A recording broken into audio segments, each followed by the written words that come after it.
signals for the Baltimore Colts. Unitas gives to Amici. The Colts are the world champions. Amici scores. It's amazing, sensational, dramatic, heart-rending, exciting, thrilling finish in the history of college football. California won the big game. 5 seconds left in the game. You believe in miracles? Yes! This is Phil Steele. This is Mike Burnham. This is Wes Durham. This is Mike Ashley. Hi, this is Chuck Foreman, number 44 of the Minnesota Vikings. Woo, mercy, this is handsome Jimmy Vine, the Boogie Woogie Man. This is Coach Fry with Virginia Tech Football, and you are listening to Big Dog Sports Talk. Are you ready to rock? Are you ready to roll? Okay, let's do it. You're in the doghouse with Rick Watson on Big Dog Sports Talk, presented by Pulaski County Sports and Entertainment. Join us in the Family Fencing Studios and chime in on the McClellan Chiropractic chat line. He's keeping cool with help from Little River Heating and Air, but this show is straight fire. And now, the big dog, Rick Watson.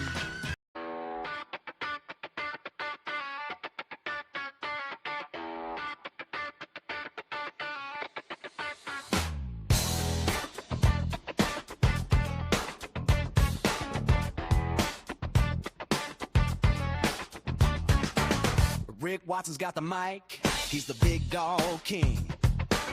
Cover sports so sharp, it's a new river thing.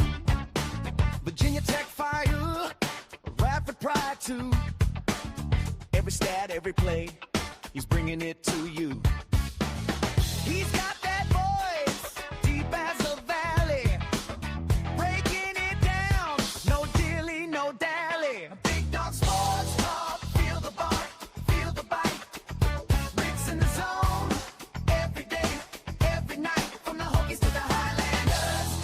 He's got a spark, Big dog sports talk, lighten up the dark.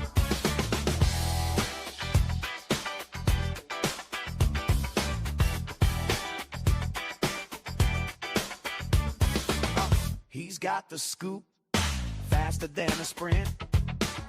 Calling plays like a coach, every word's a hint. From the courts to the fields, the stories unfold. Rick's play-by-play, worth its weight in gold. With a laugh and a growl, he'll pull you in. Big Dog's podcast, let the games begin. Big Dog Sports Talk, feel the bark, feel the bite. Rick's in the zone, every day, every night, from the Hokies to the Highlanders. He's got the spark, Big Dog Sports Talk, lighten up the dark. Sports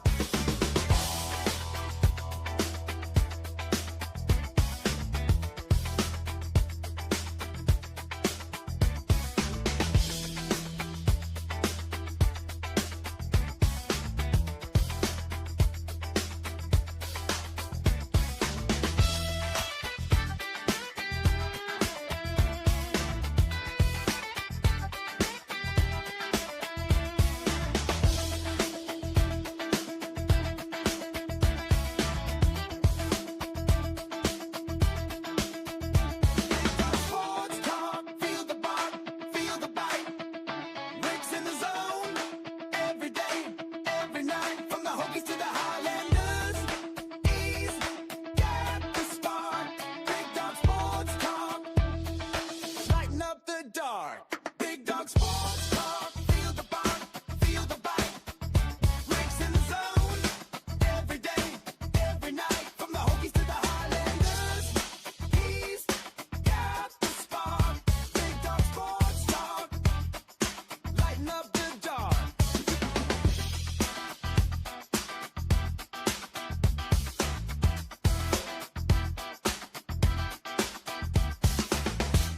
Hey, good morning. How are you? It is the finally Friday edition of the program. My goodness, we've made it to Friday, which is great. What's going on, Santiago? Yeah, sometimes I feel that way myself. Hit us up in the McClellan Chiropractic chat room. Professional Door Incorporated text line, whatever's might be on your mind. Had a great time last night on the Pop.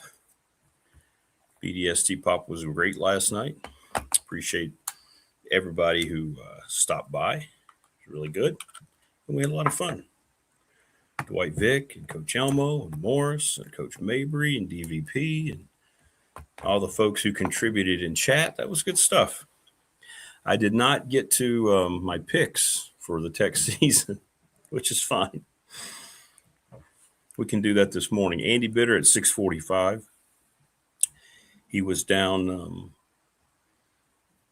in Charlotte, still down in Charlotte, I'm guessing, leaving probably early today, but he's going to jump on and give us this synopsis of all of the Virginia Tech comings and goings at the ACC Media Kickoff.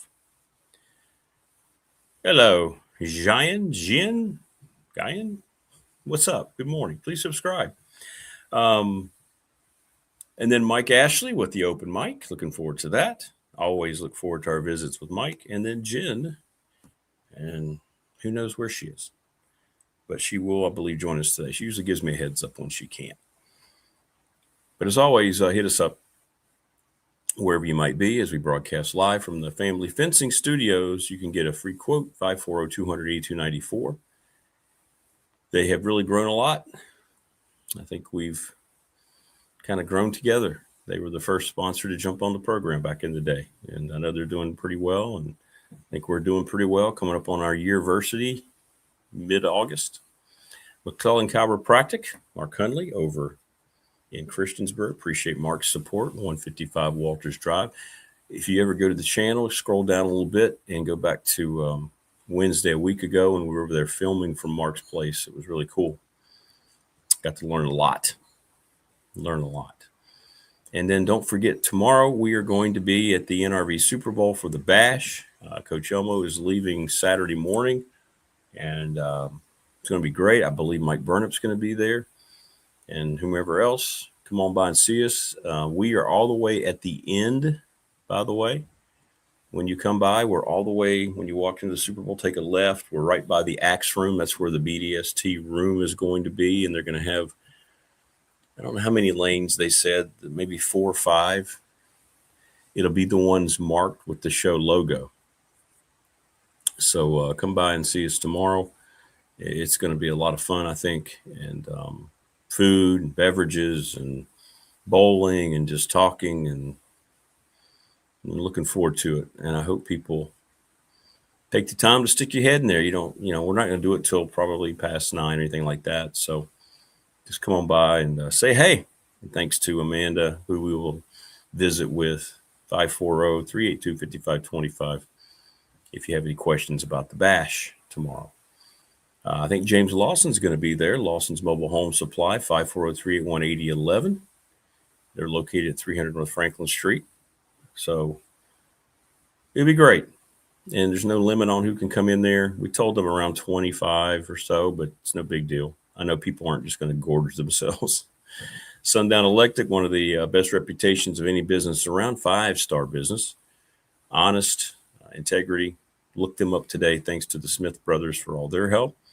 ReadySetFund.com. Check the website, ReadySetFund.com, for more information on how a series of text messages can help you or your organization raise money quickly, a la the Franklin County softball team.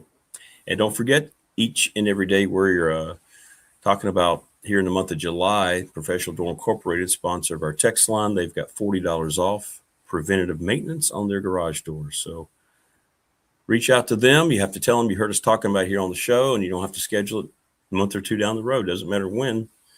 Reach out to Professional Door and Travis, and it's 674-0008. And they are the best in the business right across from New River Community College. You can call. You can just go in if you drive by there and tell them again you heard us talking about it here on BDST, and you'll be good to go. National Bank, member FDIC, my exclusive banking partner, had a problem yesterday, and they cleared it right up. Not with them, but they had to help me figure something out. It was one quick phone call. I received 2 follow-up phone calls, and boom, everything is good. 35 years I've been with the National Bank. Good people. Little River Heating and Air, Charles Lee and Company, 1095 Radford Street in Christiansburg, 540-553-2971. They are everywhere checking people's air conditioning units right now. Pulaski County Sports and Entertainment. Speaking of videos, it was a week ago last Friday, right after the show, I went up to see Jonathan Sweet and we recorded amazing sights and sounds from the Sportsplex. They just won a major award for their advancement, and when this thing is finished, it's going to blow you away that we have something like this in the New River Valley and Pulaski County. So thanks to Pulaski County Sports and Entertainment. And I saved, last but not least, the attorney Ryan Pry, 701 West Main Street in Radford, Trust and Estate Planning, our BDST fan question of the week. And it was a lot of fun this week. It was all Wayne from Ohio. Summer blockbuster. And I sent a text to myself with all the numbers because I knew that I would not remember them. But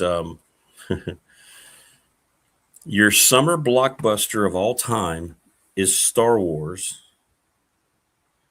And Star Wars had 29 votes. Back to the Future finished at number 2 with 24 votes. That's how close this thing was. We had well over 100 votes in totality. It was really cool on the text line. So Star Wars, Back to the Future were your top 2. Raiders of the Lost Ark was 3rd at 17 votes. The first Avengers movie showed up 4th at 13 votes. And Jaws had 11 votes. Those were your top 5. There were lots of other movies that got 1 or 2 things, but those were your top 5. And that was cool. So thanks to everybody who participated in that. That was a lot of fun. A lot of fun. We had a few Independence Days. We had somebody put Die Hard, but I think that was a movie that came out actually at Christmas back in the day. But it was fun. People were all over the board. We're all over the board. So it was interesting to see one modernish movie like the Avengers pop in there and make it. So we'll talk to Andy Bitter about everything that went on with Tech. I mentioned that I did my predictions for the Tech 2026 season. Would I take $80,000 right now or time travel to 10 years ago? I would take $80,000 right now. I don't need 10 years of my life back. Plus, I would not have met my wife 10 years ago. And I don't want to go back to having younger kids. Time for them to do their thing, you know. It's a good question, though. Made to last. Subscribe to the channel.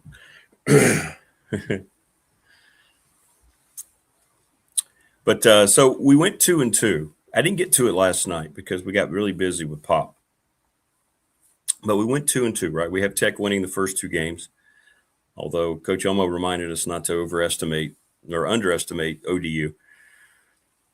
And he's right. And I feel like the SMU Miami games probably won't be won by Tech. I think that's a fair assessment. Now, keep in mind, these mean nothing. These are me just basing it on some of the names and numbers that I researched and looked at. We haven't seen any of these teams. We don't know anything about any of these teams until they get out there and start playing.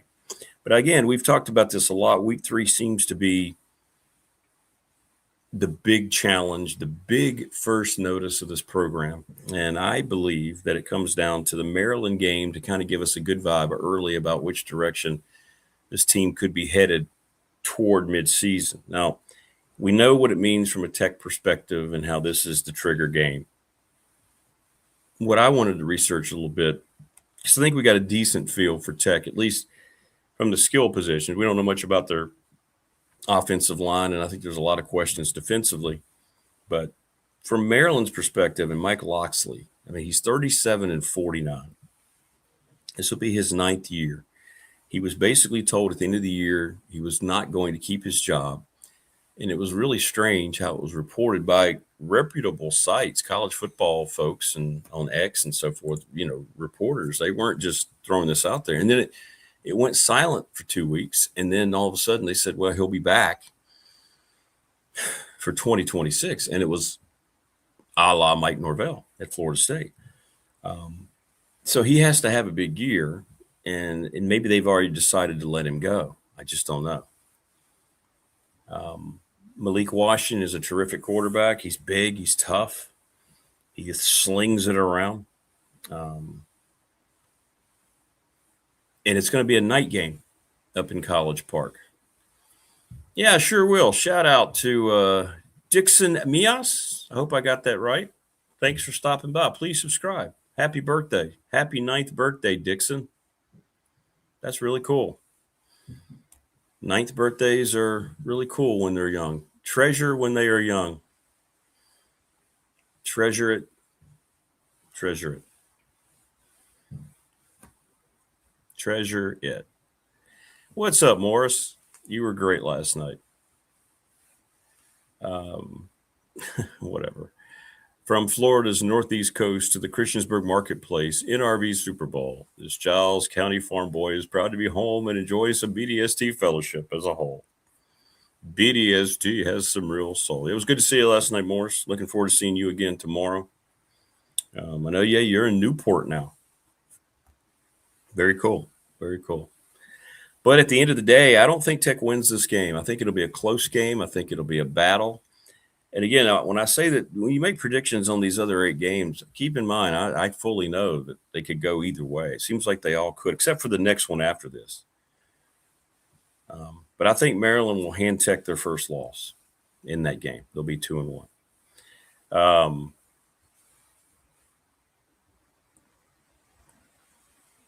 The next game, week 4, they go on the road to open up ACC play, and they play Boston College.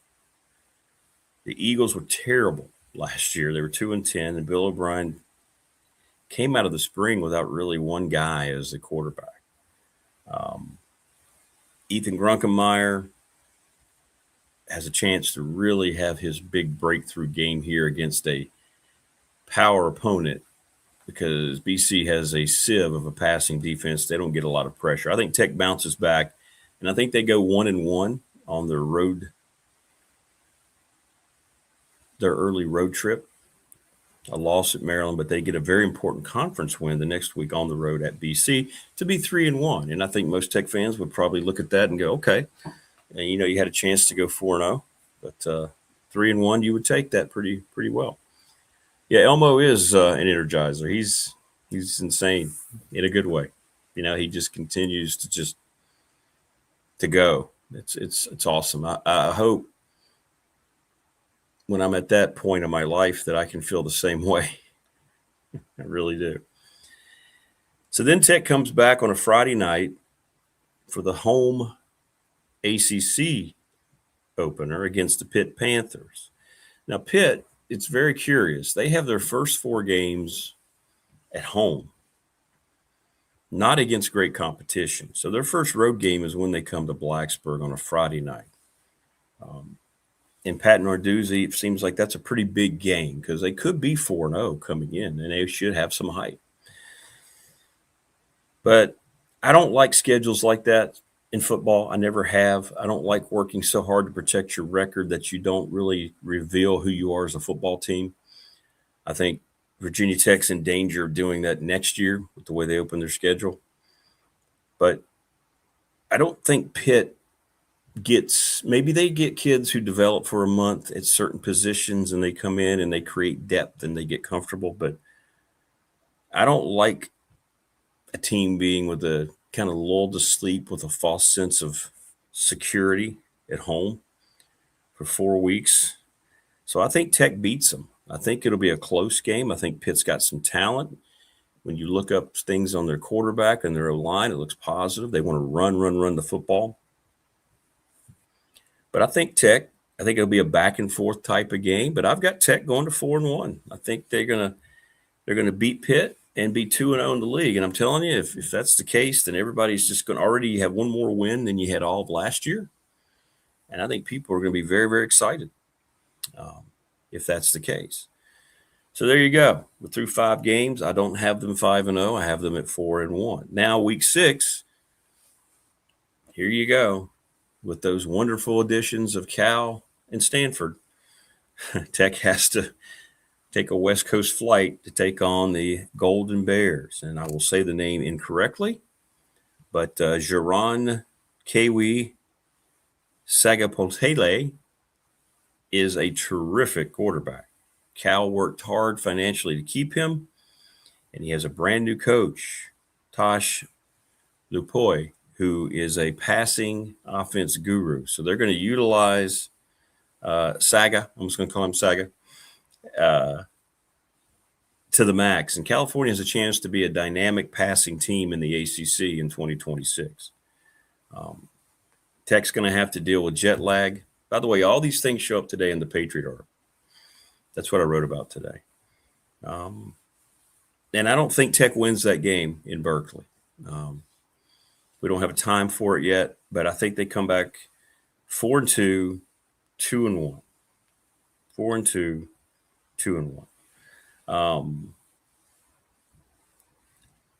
But again, you don't have a great feel for a lot of these opponents. You don't have a great feel for Tech yet. So I just did this. I've been asked about it so much. That's why I went ahead and did my list. Week 7, it's a homecoming game. It's a battle of Tech supremacy. It's Georgia Tech and Virginia Tech. After losing Haynes King, the All-American quarterback, I'm not sure what kind of season Brent Key will have to try to replace that position. Now, they do have a big name, if you will, Alberto Mendoza, the transfer quarterback from Indiana, the brother of the Heisman Trophy winner, Fernando, who at one point here in the near future will be the Raiders starter for, I think, a long time. He's their new signal caller. They want to run the ball. They don't make any bones about it. They've had a nice stable of running backs. Nobody really hugely dynamic, but very solid ACC running backs. And they do have a strong offensive line returning. That's one thing that Brent Key has been lauding out of the spring.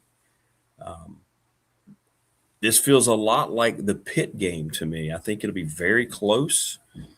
I think Tech needs to reestablish some home guidelines here, and I've got them winning another close game. I think it'll be a 3 to 6 point game, something like that. So at the half point of the ACC schedule, I have Tech 5-2 overall and 3-1 in the conference.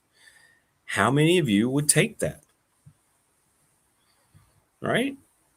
How many Tech fans would take that right now? 5-2 and 3-1. I think I would. But then you get into what we've talked about a lot once you get past the midway point. And the travel schedule right after that game against Georgia Tech, you got to go to Death Valley, and it's going to be tough. Clemson is in a desperate situation. Some of the things said yesterday by Dabo Swinney, I scratch my head.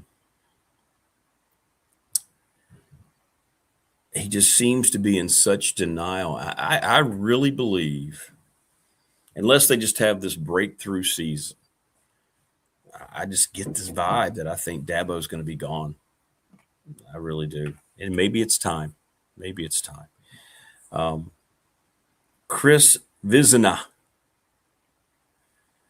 is the new quarterback, and he made some comments yesterday about him that were head scratching. Yeah, he made the rounds yesterday on X with some of his comments. They did bring back Chad Morris as the offensive coordinator, had so much success there earlier in his career. And that's usually a sign of, I won't necessarily say desperation, but that's a head coach that understands he needs to do something to try to return to the formula. Returning to the formula means being able to recruit and or buy a dynamic quarterback, because that's when Clemson was dominant, when they were really good with Deshaun Watson and, of course, Trevor Lawrence. I think Tech can move the ball against them. By this point, Tech should have established an offensive line and a running game.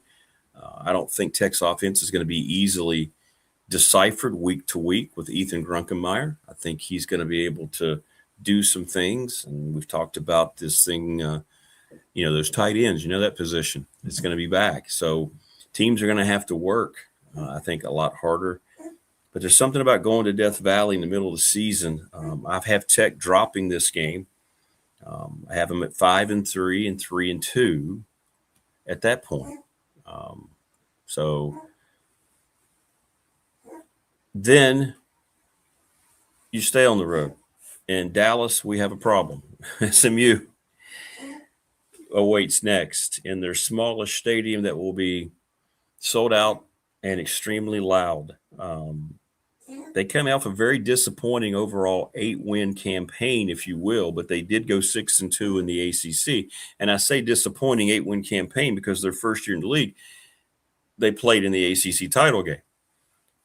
Kevin Jennings is back for his third season as the starting quarterback for the Mustangs. That's crazy. They have so much money. They are able to retain him. And that's a good problem for them to have. They never are going to want for money. Of all the programs in the ACC going forward, you're not going to see them sit there and campaign and talk about how bad the expenses have gotten because they have it. And being able to keep him from a third season was huge. I think Rhett Lashley is a terrific coach. And it feels like this is the year they could make it back to the ACC title game.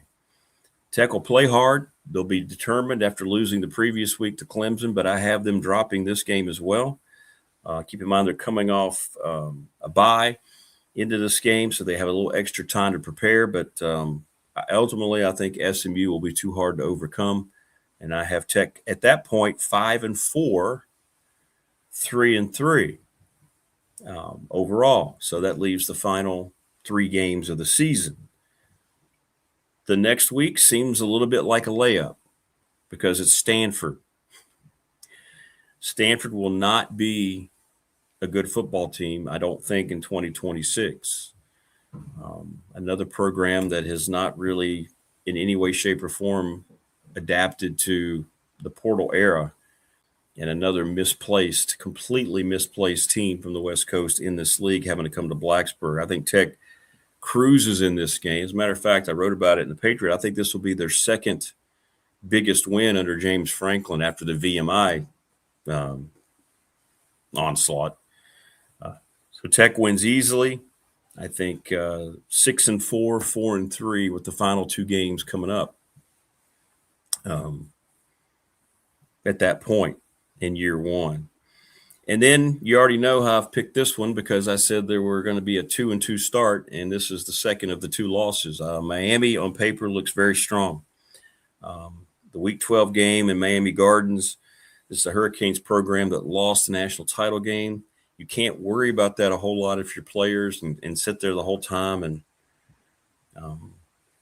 think about it because a lot of those guys are gone. Darian Mensah spurned Duke. He told that story, or at least his version of that story, at the ACC media kickoff, and at the last moment decided to go to Miami. And Mario Cristobal and the Miami coaches are raving about him. Miami hand-selected him. Carson Beck was dismissed by Georgia, and he ended up going to Miami and weren't really sure how he would, play overall. And he did play well. He wasn't great in big moments at the end, but he was great. He was good and consistent. And maybe Miami's program is starting to arrive. I think they have to be very more consistent. They should be good up front. And I think this is going to be one of those games where Tech will get a true measure of where they need to go in the league. Again, the ACC is a lot better if Miami is good. And obviously Virginia Tech can get good again. But I don't think Tech wins this game. I have them at 6-5 at that point and 4-4 in the ACC. And then it's the Week 13 finale as Virginia Tech will welcome the Cavaliers in for the Commonwealth Clash. What can be known about Virginia? Well, they might be the biggest mystery team in the league. We know their offensive line is good. I've heard great things about their defensive line. And we know that their quarterback was really good in the spring. All that being said, a lot of portal kids once again. And how can you get a read on those guys in the preseason when nobody's really talking? It's tough. Very, very tough. So I'm not really sure how that's going to go for the Cavaliers. Overall, I just don't really know how that's going to go. My guess is they're going to be solid. They're going to be a solid team. They're going to be a football team that's going to be pretty well coached. I'm starting to get the feeling that, he's a better coach than many people think, Tony Elliott. Talking about a pure football coach. may have taken him a little while to find his legs about him. But he's going to be a pretty good football coach.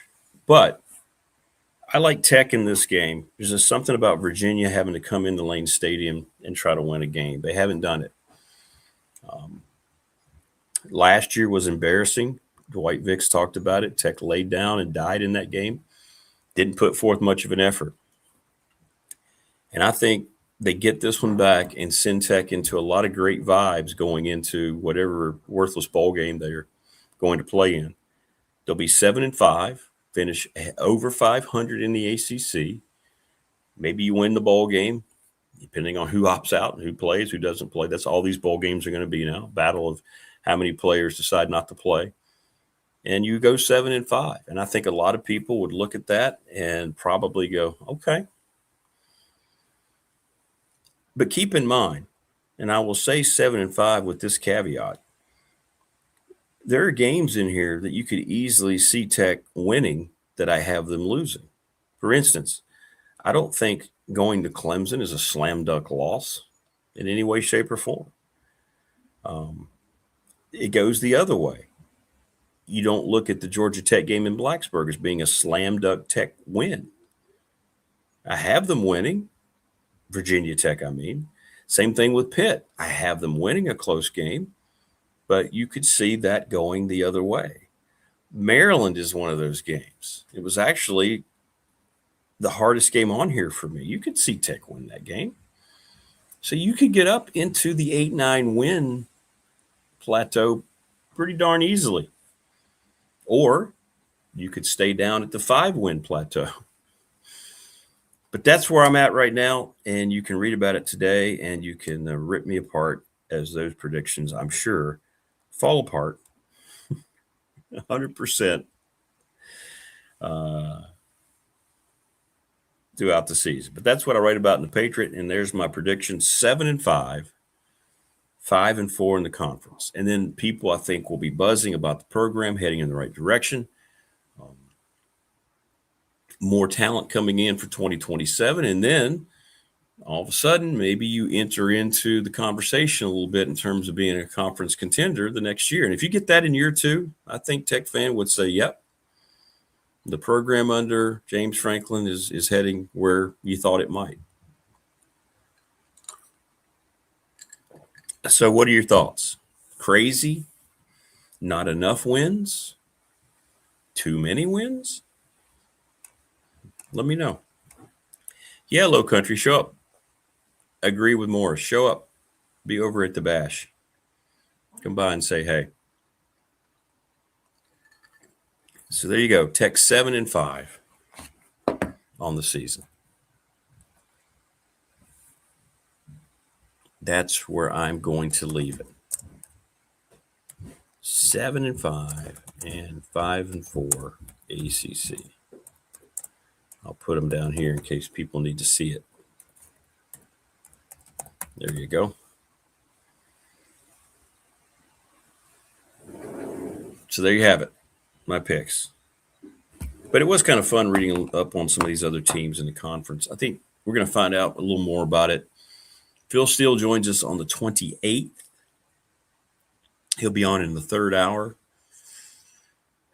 And we'll see exactly what he thinks about this league and James Franklin.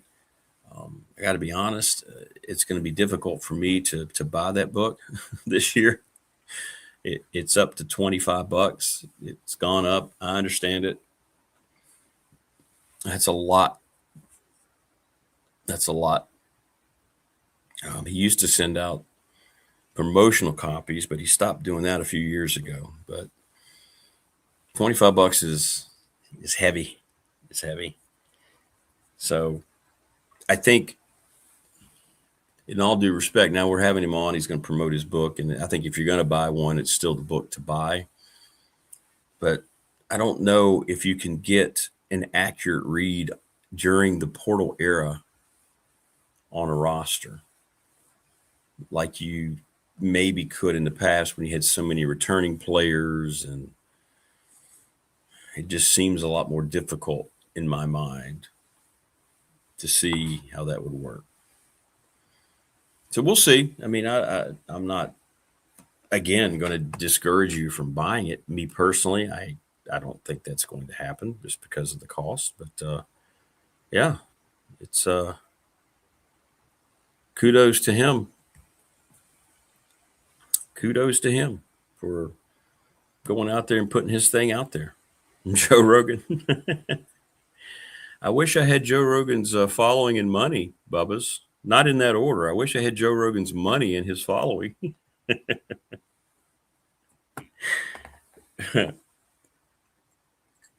Please subscribe.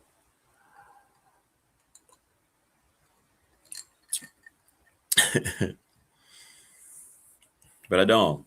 I wish I did, but I do not. He's pretty good. He has a lot of good interviewers and seems to be as honest as most people can be during this type of thing. There's a lot that's not honest, a lot of dishonesty, but that it seems to be one of the more honest takes on things. Andy Bitter's going to join us, and we'll get his take on all things he witnessed down at the ACC media kickoff. And I'll send him his invite right now. Then Mike Ashley and the open mic, and then Jen, and we head into the weekend. I hope everybody has a great weekend. And if you're around, I hope you spend time with us over at the Bash on Saturday. That would be a lot of fun. It's going to be a lot of fun. Yep. Thanks, Bubba's. Appreciate you. Very nice. And I hope you stay sub. We're a good community here. Everybody's free to have their thoughts. Talked about it a little bit last night on Pop. Dwight was really sounding off on that. He gets so frustrated getting shut down, and he's a therapist and he deals with all that, and he doesn't understand why we've gotten to the point, and neither do I. Why we've gotten to the point to where you can't disagree. You may not always like it, and you might have a little bit of a reaction, but you don't hold it against people. We don't do that here. Everybody can feel the way they feel about things. But we're not in that culture anymore, are we? If you disagree, man, you're my enemy, right? It's a bizarre time. It really is. It's a bizarre time. Yeah, right, Boris. I think, and I wasn't trying to get to 7 wins for Tech. I wasn't just like, okay, so we think 7 wins, but that's the way it worked out. But again, there's a couple games that Maryland easily could be a win. Clemson could be a win. They could be better than you think and go out to Cal. But then again, the other side of it, Georgia Tech could be a loss. Pitt could be a loss. You know what I'm saying? So Virginia could be a loss. But at the same time, I think it feels like if they didn't have Ethan Grunkenmeyer, I probably would have had a little different take. I probably would have been more of a 5-7 pick. But he is a known, excuse me, he's a quantity. And we have output from him at a high level from last year. So that gives Tech, in my opinion, a little more credibility going into some of these close games. And I think they will play in a lot of close games. I think there's really only potentially maybe a few games that are lopsided. The 2 they win against VMI and Stanford. And Miami could get out of hand. Maybe it doesn't. Maybe because they're rivals. Maybe they play well. Just a couple of years ago, the game Tech won, actually, and had the call overturned. Don't get me started. Down at Miami, Tech was heavy underdogs, and they played them off their feet. The SMU game could get – and what I mean is I don't think you're going to see like a 4-touchdown deficit or anything like that, but that could be a 2-touchdown game. I think the SMU program is still being slept on nationally. I think we know with the money they have, and we know how the impact they've had. Look at their record since they entered the ACC. Seems like, they were disappointed after 8 wins last year. Still had 6 in the conference. They expected to go back to the ACC title game. But they blew game late that they should have won, and it cost him. Well, Coach Elmo was warning about Old Dominion. And look, I'm not dissing Ricky Ronnie's program at all. I mean, he's a good coach. And he's built that program from scraps, from the ground up. Prometheus is a construction worker. He hadn't been here in a couple of days, but he's a guy that's out in construction, right? You build your foundation, and that's what Ricky Ronnie's done at ODU. Kudos to him. And he knew he had to replace a lot of talent, and he went out and hit the portal, and maybe he was able to do that. We don't know. He's got a quarterback with power ball experience, and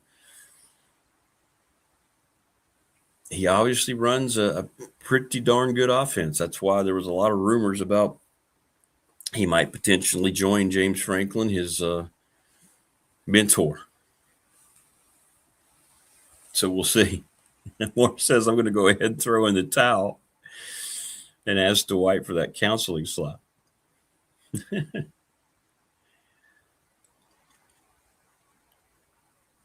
VMI game is a bit unfortunate. I mean, I'm not trying to belabor the point. That should be James Madison. We should be all excited for James Madison on week 1. But we're not. It's going to be an afterthought. And I wish there would have been more thought and the desire to be challenged more than to try to get a 5 or 6 touchdown win in week 1. But Low Country says, all right, cool. Here we go. 6-6, 4-5. I just think we dropped one of the Pitt Georgia Tech games. He says, well, there you go. Absolutely, that could happen. You might be right on it, Low Country, which is what I've been talking about. And again, they can make that up somewhere else. The schedule's interesting. A couple of tough stretches on the road in there, but it's interesting. It really is. And I think we're going to get a pretty good feel from where we are. Because you think about 3 programs that, although really 2 programs we expect to have good years, and in Clemson, you think because of the name, they're going to have good years, but at the same time, I just don't trust it down there. And I will say this, as tough as Death Valley is to play, I watch a lot of Clemson games. A lot of them. When they get behind at home, the crowd's great. They get pretty quiet. If you get a lead on them early, I'm just saying, it could be very interesting. So there you have it. There's your picks. Mike Ashley and Jen coming up a little bit later on. And he's now our Friday friend. It's Andy Bitter, at least for this week. What's going on, AB? How was your travels, man? How have you been? It's been a while. It has been a while. A lot of travels. It's good. Still hear about the check out of the Airbnb that has a putting green in the back. Oh, man. And a hot tub and a video arcade downstairs. This is the best place we've ever stayed. This is fun. That is really cool. And, man, you've been all over the place going to ballparks. You're out west. I love your pictures from the West Coast parks, man. That was cool. It was fun. I might put Petco ahead of Oracle. It was such a great atmosphere. The weather factor played into it. It was really cold in San Francisco and perfect in San Diego, but and the seats were better in San Diego. But yeah, that was a fun trip. That's awesome, man. And how many are you trying to see all the current parks, or are you just when you're out somewhere like that, you go to a baseball game? I'd love to hit all 30. It might be impossible. I think I'm at like 17 currently. Oh wow, so that's good though. They keep tearing them down and building new ones. That's true. Yeah, it's tough. You get close and then it's gone. It's gone. Yeah, it's gone. Well, what was your take on yesterday? It was Tech Day, and that's why we have Andy on today. Andy had a great idea. He's like, "Why don't I just come on Friday?" So, what did you think, man? James Franklin looked like James Franklin does in those situations. He looked comfortable, and the things that he said very confidently. What was your take of the whole James Franklin appearance? Yeah, I mean, that's the James Franklin experience, right? As you put him in a media setting. I wrote that he was sort of playing the greatest hits when he was going around the room. He had an eager new audience of reporters that were, hearing it has to look, smell, and feel big time, and regaling them with the story of hiring Brent Pry, and I called Frank Beamer to get his blessing, and he didn't pick up the phone. Like all these stories that we've heard 1,000 times, and yet they're very effective. And national people are eating that up. People that haven't heard these stories before, so I think it's a good way to go out there and sell Virginia Tech. Very little was said of substance at this thing, as usual. It's just kind of a way to get together and gather and hear some from the players. The players were actually fantastic. Yeah, they were. Kamari Copeland, always personable. Tyson Flowers was just thoughtful with all his answers. He was up on the main stage and somebody asked a question. He kind of gathered himself for like 3 or 4 seconds, and then he'd answer instead of just going into a rote, memorized canned answer. He actually gave some thoughtful answers. Then Marcellus Hawkins got the biggest laugh of the day when he, they asked him, it says here you have an interesting cooking. It's like, what was your favorite cooking? It's like, I think I'm pretty good at making ramen noodles. The room just was like, I'm good at putting things in the microwave. It's like, that's what I got. And the room just like that was laughing. I mean, it was probably one of the best athlete laughs I think that they got at that thing. So it was a good day. I'm glad it's over, and I don't want to do it again for another year. But that's usually how those things go. So structured. So will there be more schools going today? Is that how do they do? Yeah, that? There's 6 more today. I think 5 or 6 more. It might be 5 more. Belichick's today. SMU is today. Duke is today. So the defending champion is going. I don't think there will quite be the crowd with Belichick, but either way, I will not be there because I'm going to hit the road to get out. Exactly. You've done your bit. Well, that's good. It looked good. I know that. And you're right. The players look good. They look the part, don't they? I mean, just looking at those guys standing there in their suits. I know football players always look big, but they look really. Hawkins looks like a fire plug, man. Jeez Louise. Yeah. Franklin had great things to say, like a very detailed answer just about where he is weight wise and how explosive he wants to be. And then just like, he was just effusive with his praise about Hawkins. And, when you're talking about a running back, that's sort of the Frankenstein's monster that you would build. It's like he's that size, he's got that speed, he's got that elusiveness, that toughness. And, I can't disagree. He was really good last year. I mean, the only thing you can ding him for last year is he didn't get in the end zone very much. They get 1 touchdown. Maybe that's on the coordinator more than it is on the running back because, he's that kind of runner down by the goal line. Actually, if you think about it for 1 second, like I didn't there, you just go, well, they had Kyron Drones around the goal line. So that's why he didn't get the ball a whole lot down there. But, you look at his yards per carry last year, he's going to be a really effective runner. And you pair him with Jeffrey Overton. You have a guy like Messiah Mickens coming up the ranks. It's going to be a really interesting running back room. I mean, they ran the ball well last year. I think they can do that again this year. Why did everybody make a big deal? I saw it getting around when he said, Coach Franklin said, but we won the offseason, man. If people picked up on that and there were a couple things that he said that I gotta say, if there's any Penn State fans watching, just gotta chill. You just gotta stop. I didn't understand all. Yeah. He had a line that, we won the offseason. Now we have to carry that over and make sure it translates to the regular season. Yeah. So, that's the whole quote. You hear it and it's like, okay, that's a pretty bland. Yeah. Quote. That was the one he said several times. But the quote that gets out there is we won the offseason. Of course, Penn State fans are like, we've heard that a million times. and you're teeing people up to be like, hang the banner. I made the joke yesterday on that. Hang the banner. Hang off-season champions. So, maybe choice of words could be better there. But there's nothing wrong with the quote he said. And then another one was he was asked about his experiences and how does it change your journey and stuff like that as a coach. And he began his answer by talking about his experience at Division II. And you don't have everything at Division II. You don't have these huge weight rooms and locker rooms and stuff like that. So that's how the answer started. And he's like, I've been at places where you have less is more.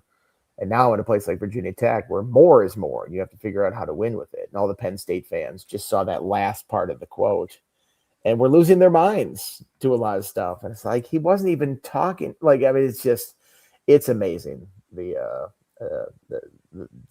smallest thing that goes out there, people just go crazy about it. It's like, you got to chill. Yeah, you get the full context of the quote. Exactly. Spout your mouth off. Dabo, he draws that. I mean, Yeah. he's going to draw that sort of reaction from people. He's very. I've said this before. He's very Buzz Williams like in that sense. I think he's like Buzz Williams in the way he operates and the way he generates a reaction from people.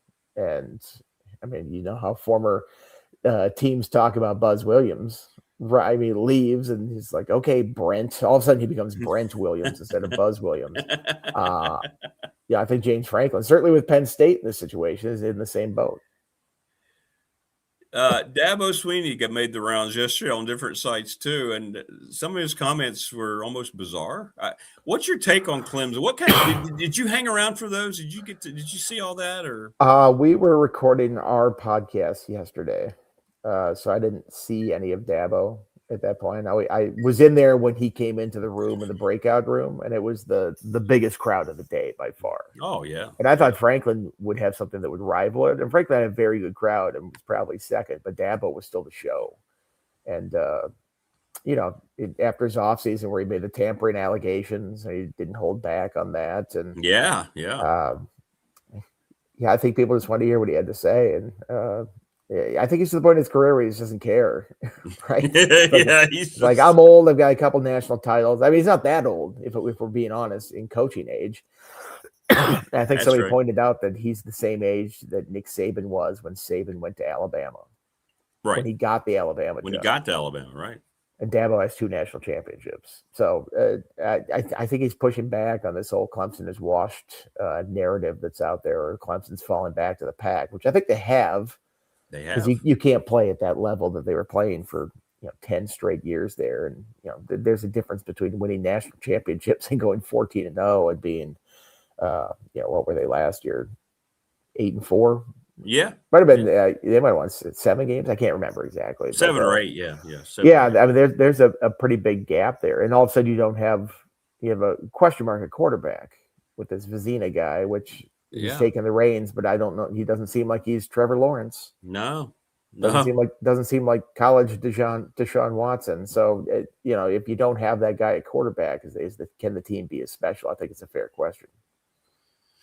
Do you think Miami is finally digging their feet in as a program under Mario Cristobal after last year's kind of surprise, and now they're everybody's going nuts? The Mensa kids' comments were interesting.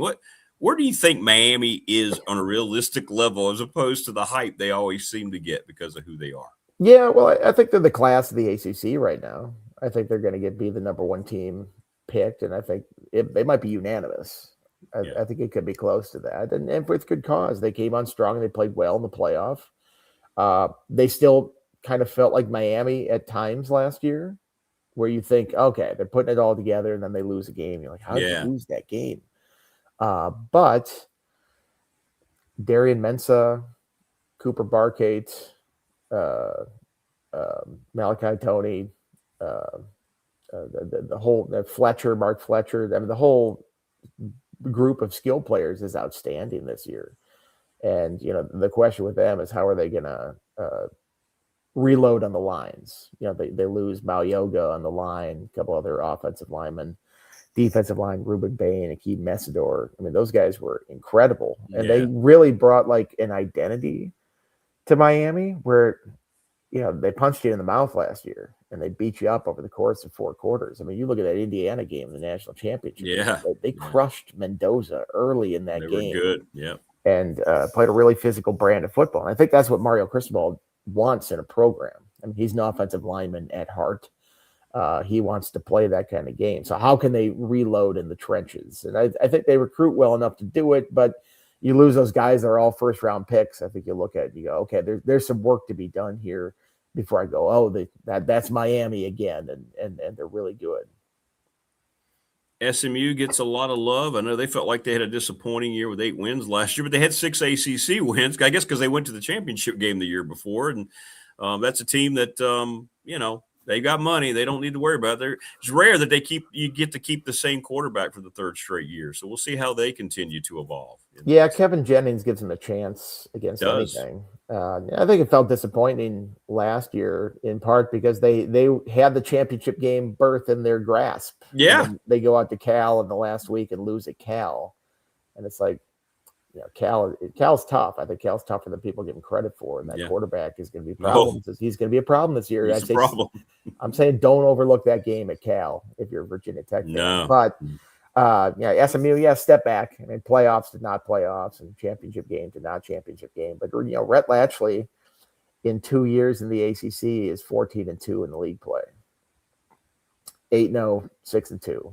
I know they lost the title game to Clemson, but regular season ACC play, that's pretty good. And that for a team that comes up from the group of four now, transitioning, you kind of wonder how can they handle playing in on the lines. That's always the big question. Do they have the line play to compete? And that's a team that made that transition from group of six to Power Four better than anybody has recently. Right. They don't have a conference title to show for it, but they're close, and they're going to be in the mix this year. And for their sake, they better hope that the oil money is still good there, because Rhett Latchley is going to have a lot of options going forward. Well, finally, about the kickoff, let me ask, because people are asking me, did you get any info on UVA? Did you talk to anybody? People know they've got the Missouri quarterback. Their line is good, but did you get any kind of feel at all for the Cavaliers after a record-setting year for them, 11 wins? Yeah, I don't think it completely falls off. I look at the variance, the luck variance, and this isn't ripping on UVA. I'm just saying they won a lot of close games. And you look across all sports, close games tend to even out over time. And you win a lot one year. They won 3 in a row in overtime, I think it was. Really tight game. Then another one at Cal that it wasn't overtime. It was pretty close. And there were 4 or 5 consecutive games that they won. It was like that could have gone either way. When that's the case, sometimes they go the other way the following season. But I still think that's a really strong squad. I'm not quite sure. I haven't filled out my ballot yet, so I don't know where I'm going to put them in my predicted finish. But the offensive line is all back. They get Monroe Mills back, who missed all of last season at tackle. Prbula can run. We'll see if he's the high efficient passer. He had a lot of picks last year relative to his touchdowns, but I think they've got some backs there that can do some things. It's can the receivers show up, the new receiving core? And I think that defense has been pretty salty the last few years. It used to be a sieve, and that John Rosinski has come in and he just puts a really good product on the field. So I don't think UVA is going away. I think they'll still be a very tough out. I don't think they'll be 11 wins again. I think that was a level that was just a special season.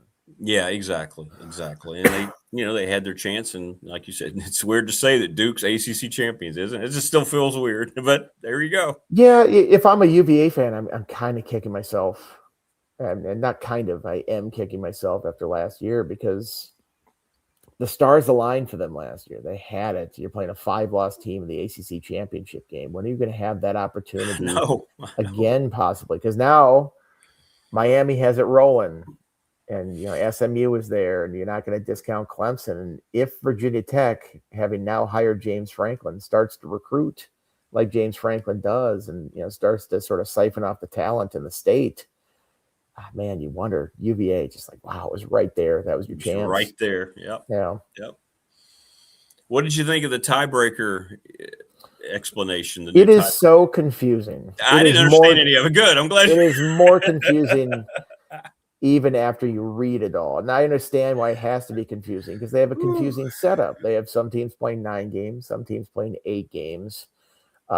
You miss half the league. So I think it is good because they won't get in some ridiculous tiebreaker situation where Duke essentially got in because they played UVA. Like the combined record of their ACC opponents is like, well, they lost to UVA during the regular season, but they get credit for playing them. So that elevates them. It doesn't make any sense. It was really dumb. And that's how they get a 5-loss team in the championship game. Now head-to-head matters.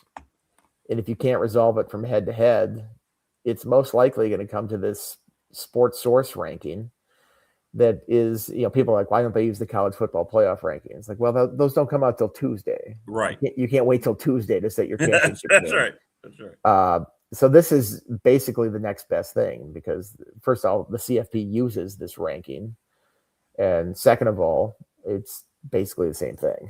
It's going to ensure that the best team emerges from like a 5-way tie like that. So, last year Miami would have been the pick out of those teams that were tied for second. They were the highest ranked team. Then you would have had a UVA Miami championship game. Then you're not worried about missing the playoff altogether based on who wins your championship. And that's not an issue this year anyway, because the CFP gives out an automatic bid to all the group 4 or Power 4 teams. But you still want to run the risk of doing something stupid. And the ACC always seems to be on the risk of doing something stupid. And I've said this, like, people are looking at it as like, well, so if you're 8-1, that's the same as a team that finishes 7-1, because they have the same number of losses. They're not going to reward or penalize teams for playing an extra game. But then 7-2 would be the same as 6-2. Yeah. Or no, 7-1. 7 would be the same as 7-2. So if 8-1 is tied with 7-1, but 7-1 is tied with 7-2, but 8-1 is not tied with 7-2, even though, like, logically, because then the winning percentage factor comes in. So it'll put your mind in the pretzel trying to read that thing. But we'll see how it plays out. I guarantee you, however the ACC can have a controversy at the end of the year, they will have a controversy. Yeah, they will have a controversy. That's just how this league rolls.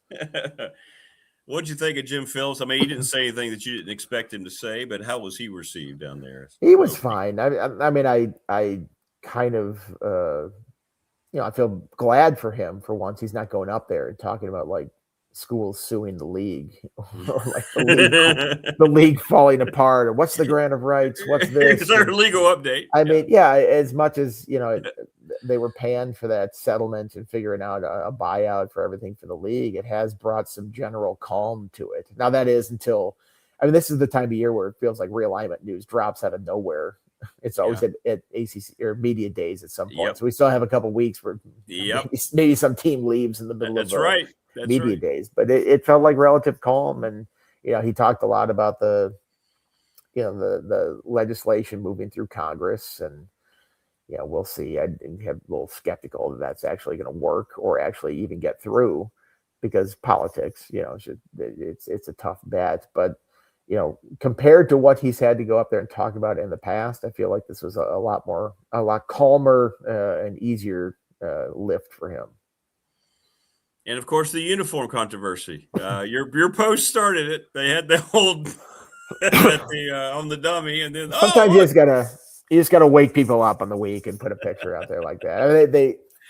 I guess Tech had sent them a new jersey that he got like destroyed in transit or something. Like something happened to it in transit, and somebody at the ACC just grabbed an old jersey and put it up. And Tech was like, "Don't do that. Here's the new one," and put it out there. So they corrected it quickly.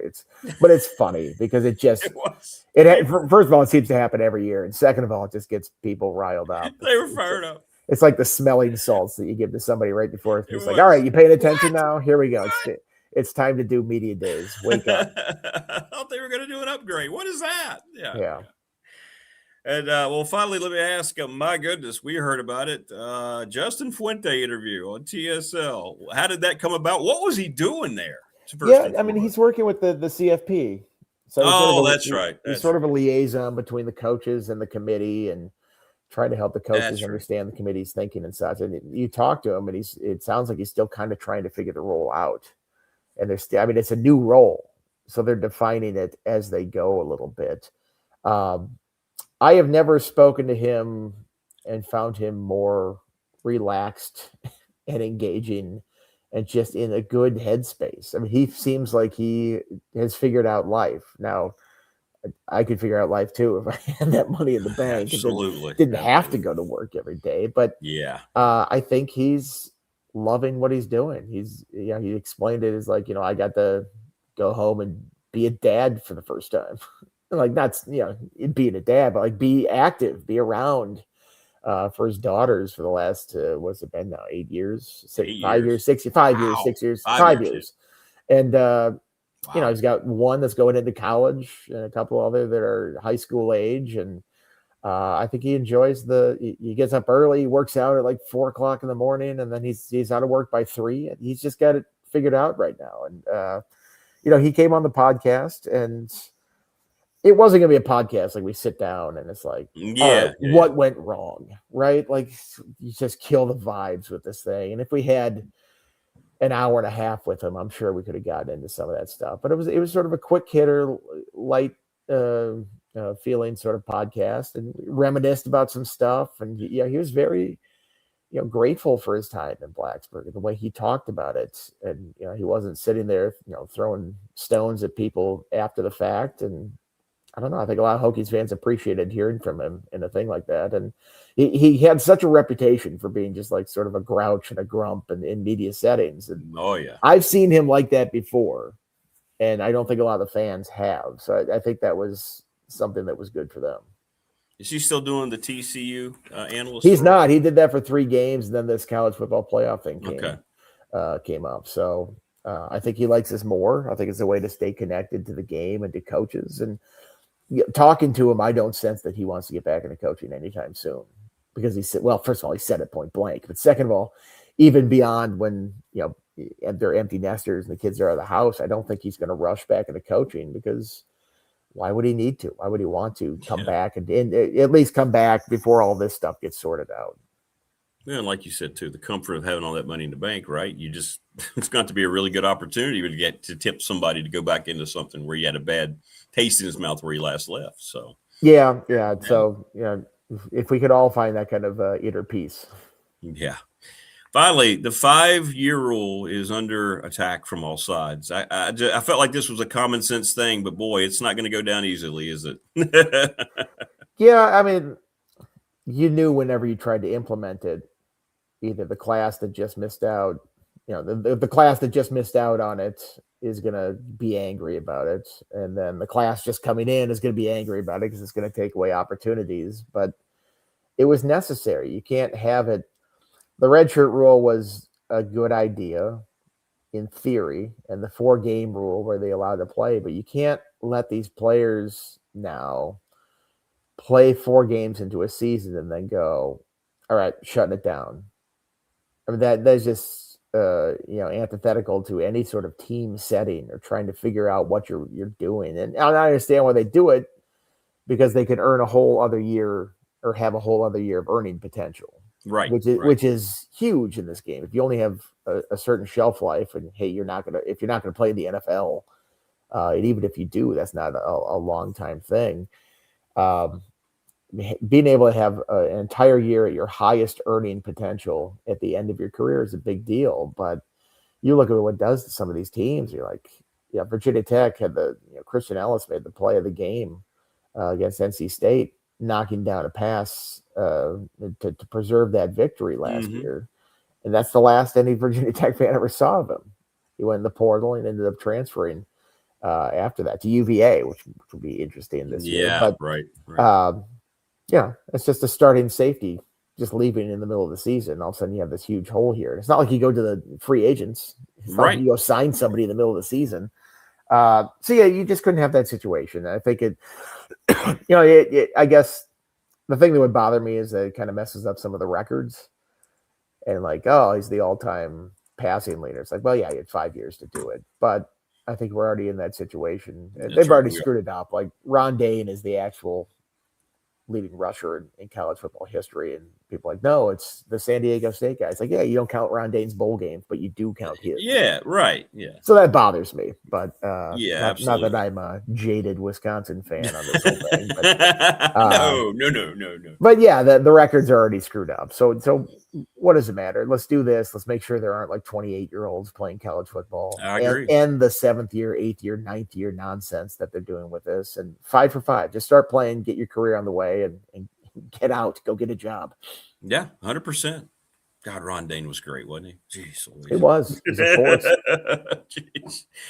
Well, good stuff, brother. Thanks for coming on today, man. That's good. That's a lot of information for folks to chew on a little bit. And I hope you have safe travels. I'm so glad you had a great time on your vacay and your baseball trip.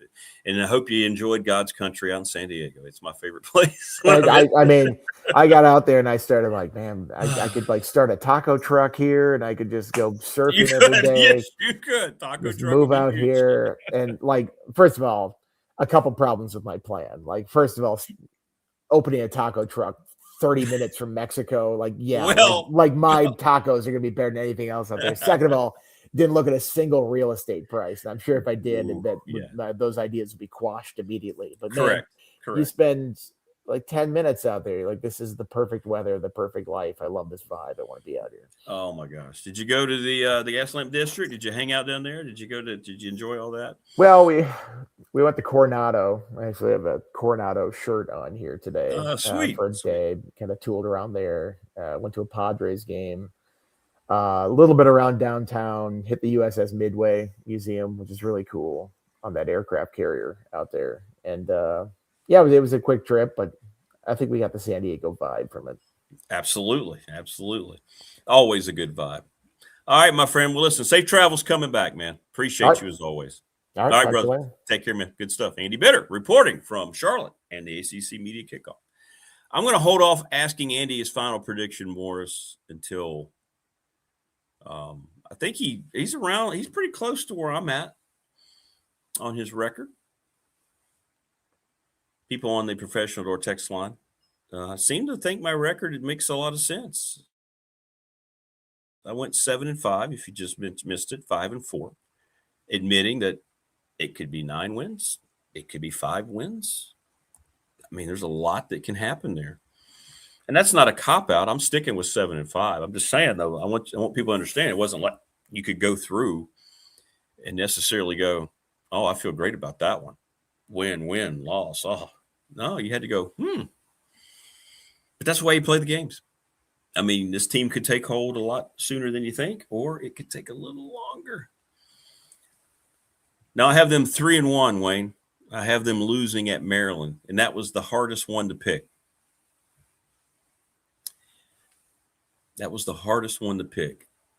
Two things brought me to Maryland. It's a night game. It's not as easy of a takeover from a student perspective being a night game in College Park as it is in an afternoon game. And the more research I did on Malik Washington, the Maryland quarterback, and when I saw some of the pieces they added, I feel like it's going to be a higher scoring game. And that's where I gave them the advantage. Well, yeah, it could. Power 4 streak continues. But it's like I don't feel good about the pick. It's not like I'm like, yeah, they're going to look. No, I felt like it was the last game that I had to go back several times and just kind of, And it was almost 8-4. I almost checked them off. But then I have them winning the 2 close games, in my opinion, at Lane against against Georgia Tech and Pitt. Pitt first on that Friday night, and then Georgia Tech. So that's my trade-off. And I have them beating Virginia in Lane. I have them losing at Cal. Folks, that quarterback is good. He's really good. And they spent a lot to keep him. New coach, it's going to fit his style of play a lot better. California had a sneaky good portal haul, too. I'm not saying they're going to be ACC contenders, but you go there, you got to make that trip. It's such a disadvantage, them coming and Tech going, whatever it is.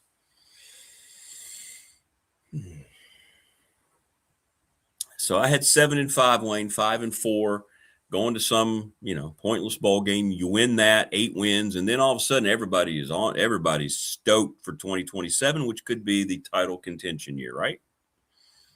And by the way, Wayne, I had them losing at Clemson, but I'm not sold on that. I don't know what Clemson is anymore. You know what? After watching some of the clips yesterday from Dabo, I'm not sure he knows what they are anymore. I really don't. He hopes. He was very defensive yesterday about his accomplishments instead of talking more about 2026. He kept saying, hey, look how many close games we lost. Look what we've done. Look what we've done. I have 5-4 in the ACC, and I had 7-5 overall. That's what I had. I mean, going through the ACC games, I have them winning at BC easily. I think they win that game by a couple touchdowns, 1-0. Beat Pitt, they're 2-0. They lose at Cal, they're 2-1. I have them beating Georgia Tech. They go to 3-1, losing at Clemson, 3-2, losing at SMU, 3-3, beating Stanford. And I think that'll be other than the VMI game, I think Stanford will be the biggest margin of victory. So they're 4-3 in the league. I have them losing at Miami, 4-4, and then beating Virginia, 5-4. So 7-5, 5-4. And again, my predictions on these things are as worthless as the invisible note paper on this phone that I copied and pasted on. But hey, it's fun. I've had so many people ask, so I decided to go ahead and knock it out. And it is my article today in the Patriot. In case you missed the show, go back and watch. But if you do not, you can just go online or get you a physical copy of the Patriot, Mike Williams. By the way, thanks to Steve and everybody at the Montgomery County Chamber. I don't mention them enough. They are terrific. Going to go meet with Steve next week. If you know of anybody who wants to become a partner on the program, we do a really good job helping promote your product. Miami. Those are the two teams I have playing in the title game, Miami, SMU, and I have Miami winning. Although SMU keeping their starting quarterback for a third straight year is massive. You don't hear that anymore. I mean, that's a dinosaur, right? But Mensah is really good. And I thought no matter what we think about him, the way he pulled out on Duke late, his explanation of it, his side of that story seemed to make more sense. But Kevin Jennings is a really good quarterback for SMU. And to have him back for a third year, he knows Rhett Lasley's offense up one side and down the other. So there you have it. 7-5, 5-4, possibly 8 wins in the bowl. And I think Tech fan goes, okay, all right, let's go. 2027, let's do it, right? But I would not be a bit surprised of 9 wins. I would not be a bit surprised if we're talking about 5 or 6 wins. 5 or 6 wins would surprise me more than if they win 8 or 9. Like I could, you know what I'm saying? I think just because of the quarterback, I could see them being better than. I could see them winning more games than 7 more easily than if they won less games.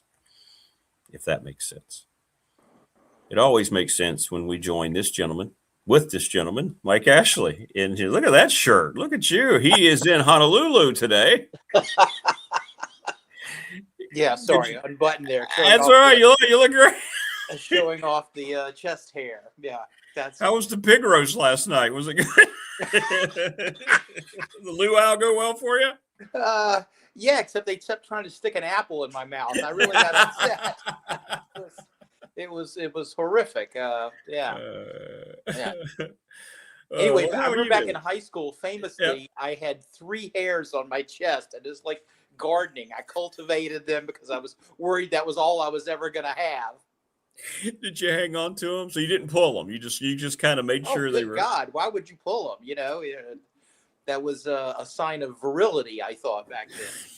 Were you like Bugs Bunny in the Barber of Seville cartoon when he's just putting the hair on the making sure? Yeah, that's where I got all my culture. I learned about opera from Bugs Bunny and Kill the Wabbit. Mike Wade says Mike has the 70s stash going today. Do you? You ever see it? I do have a different look here the last month or so. I shaved off the goat. There you go. So that's why. But I have to keep facial hair, otherwise it kind of thins my face a little bit. Because certainly I haven't done anything to do that. So I have to keep some facial hair, which I discovered back in the 80s. Yes. Yes. Hey, who knew? I look skinnier. I've got a little bit of facial hair, and the goat will be back, but it's all white now, so it's kind of I don't know. It's kind of disappointing.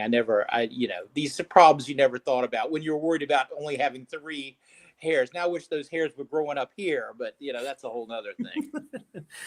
Hey, with the ACC media kickoff this week, I thought about you. Like, do you miss those days of going to media days and all that? I know you kind of enjoyed them, right? You got into that kind of thing, didn't you? Or did you not? Oh, well, yeah, you got to remember how my life works. I work at home, so the summers are just we're staying in my basement, and after the end of the school year at Maryland, where I worked, I covered a lot of the spring sports, and they were good. They went deep into the summer. Lacrosse, women's lacrosse, then baseball got decent for a brief time, and it was a lot of fun. But for me, that day in August when you go out to football camp or whatever, or or the first press conference, it was like back to school day. Remember when you were a kid, and you had your lunchbox, and you went out the door, the first time, because back when we were kids, there was no media, social presence or anything. You didn't have Facebook and Instagram and all that. When the school ended, you didn't see a lot of your friends again until the next year. That's true. That's what it was like, is back to school day. I saw all my friends. I got to have lunch with them and play and talk about football and see what misleading truths we'd be told about what we're going to watch this year. Correct. Yeah. But it was a lot of fun. It was always a lot of fun to get back in it. Yeah. Was I was trying to think. So you were there. You had Luby. You had Coach Bradley. So how were they at media days? Like during their crunch time, during their years of building and so forth. How were they over? Oh, I was thinking more of my freelance careers and my years at. I was thinking about Radford guys. Okay, but Radford guys. Well, Luby was great. You just had to be careful. You had to remind him maybe to tone it down a little bit, because he actually answered questions. You would have loved interviewing him. He did. Yeah. Now, Ron Bradley was also very good in his own way. He would answer questions. Ron he was on another plane. He's just I know. too smart for his own good sometimes. And I remember on the road games, I always think of, some of you guys will know what I'm talking about. Those games right before Christmas, where the team has already gone on break mentally, and you're traveling to like Duquesne someplace, and amazingly you don't get many calls. They don't give you the benefit of the whistle much, and so a team maybe you thought you could compete with, suddenly you're losing by 30, and you hang around and all that. And I would always grab Ron going to the press room, and I go, Ron, I know you want to say something, but what you need to say is that this is not typical of your team's performances, and don't talk about the officiating. And more often than not, he would listen to me, but you could tell it was really tough for him. You just want to, as a PR guy, you want to ground the guy before he goes in and starts answering questions, and maybe let him vent some of that stuff to you rather than to the media, because these guys are never going to see you again, so they're going to have this one impression of how you act after a game like that. And it's a chance to put your best foot forward, remind people, hey, we won 20 games last year. This isn't typical of what we do, where we're trying to find ourselves a little bit right now. But, if you look, we were picked, up in the top 3 in the conference, so we're probably going to be fine, And just remind people of what you're trying to sell in your program, because those opportunities were really important for us wherever we went, I thought, to put our best foot forward. And, I don't know that it works as much like that anymore, because now there's so many games on TV and so much, and you know what we're talking about here. Yes, absolutely. So since Wayne mentioned both, let me just ask you this question this way: what have you missed? What do you miss more? Spending all your time at Lakeside Park during the summer, or trash talking on the Salem basketball backcourts? I was legendary trash talker. I know you were. To back it up, yeah. I think one of my favorites was and plus as I got bigger and rounder, everyone thought they were going to block my shot. Yeah, you weren't going to block my shot. I would do the fake finger roll under the basket, and somebody would fly by. The Paratroopers Club. That's an old one, but mine was as they landed, and I finger rolled over them. After that, I would say, "Hey, would you like a manicure with the facial?" Yeah, that was a good one.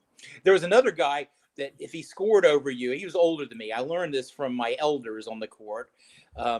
If you were running back down the court, he would just get his shoulder right up against you as you're both running back down. You were going down on offense, grumbling because you just scored over you.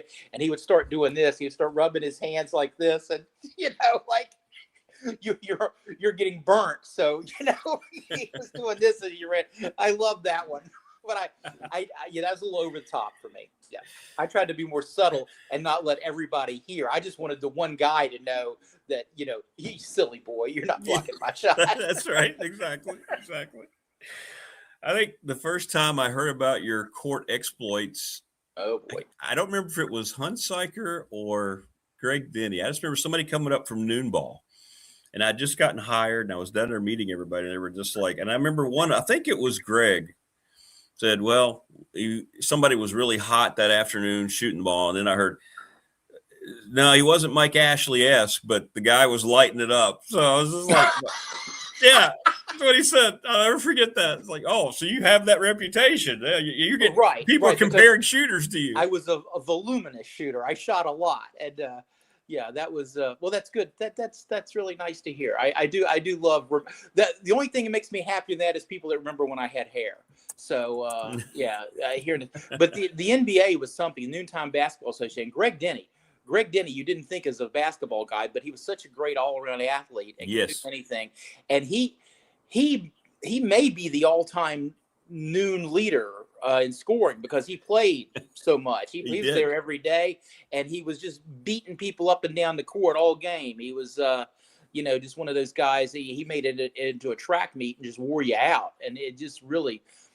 I could run down everybody's game, but we don't need to do that today. It's it was because I was a student of the game, as it were, and I know that because I watched a lot on defense. You watched the guy on defense? No, I watched everybody else. Yeah, exactly. I tried to stay between my guy and the basket, but didn't always work out. Where did you rate yourself as a defensive player during noon ball? Well, I turned it up when I had to, like LeBron does now at the oldest age. I'll still try and, get a hand on a ball every now and then and let them know I'm there. And sometimes you can lull a person to sleep defensively. You're not really pressing them or up on them, a hand on them or anything. And then suddenly you change that and it throws people off their games. I was into that subtle stuff like that too. Heck, I was trying to paint the corner as a slow pitch softball pitcher. I was always in my own head about stuff like that. Did you like basketball? You played a lot of softball. I know this. Which did you like more? Which did you like playing more? You were good at both, right? You were pretty good at both. Well, yeah. Before I ate and drank my way off the courts and fields of my lifetime, but basketball, I loved. You get a few guys and you got a game going, and just the movement, the patterns, I think that's the one thing I do well when I'm your color guy is I see those things still on a court. I still look at those kind of things. Yeah. If there's one dream, everybody's got their own version of heaven. Mine would be that I'd be skinny again, my knees wouldn't hurt, and I could get up and down the court and play full court again. That and all my dogs I've ever had will come running to me when I cross the pearly gate, right? Yeah, exactly. Yeah, and then you'll be like, yeah.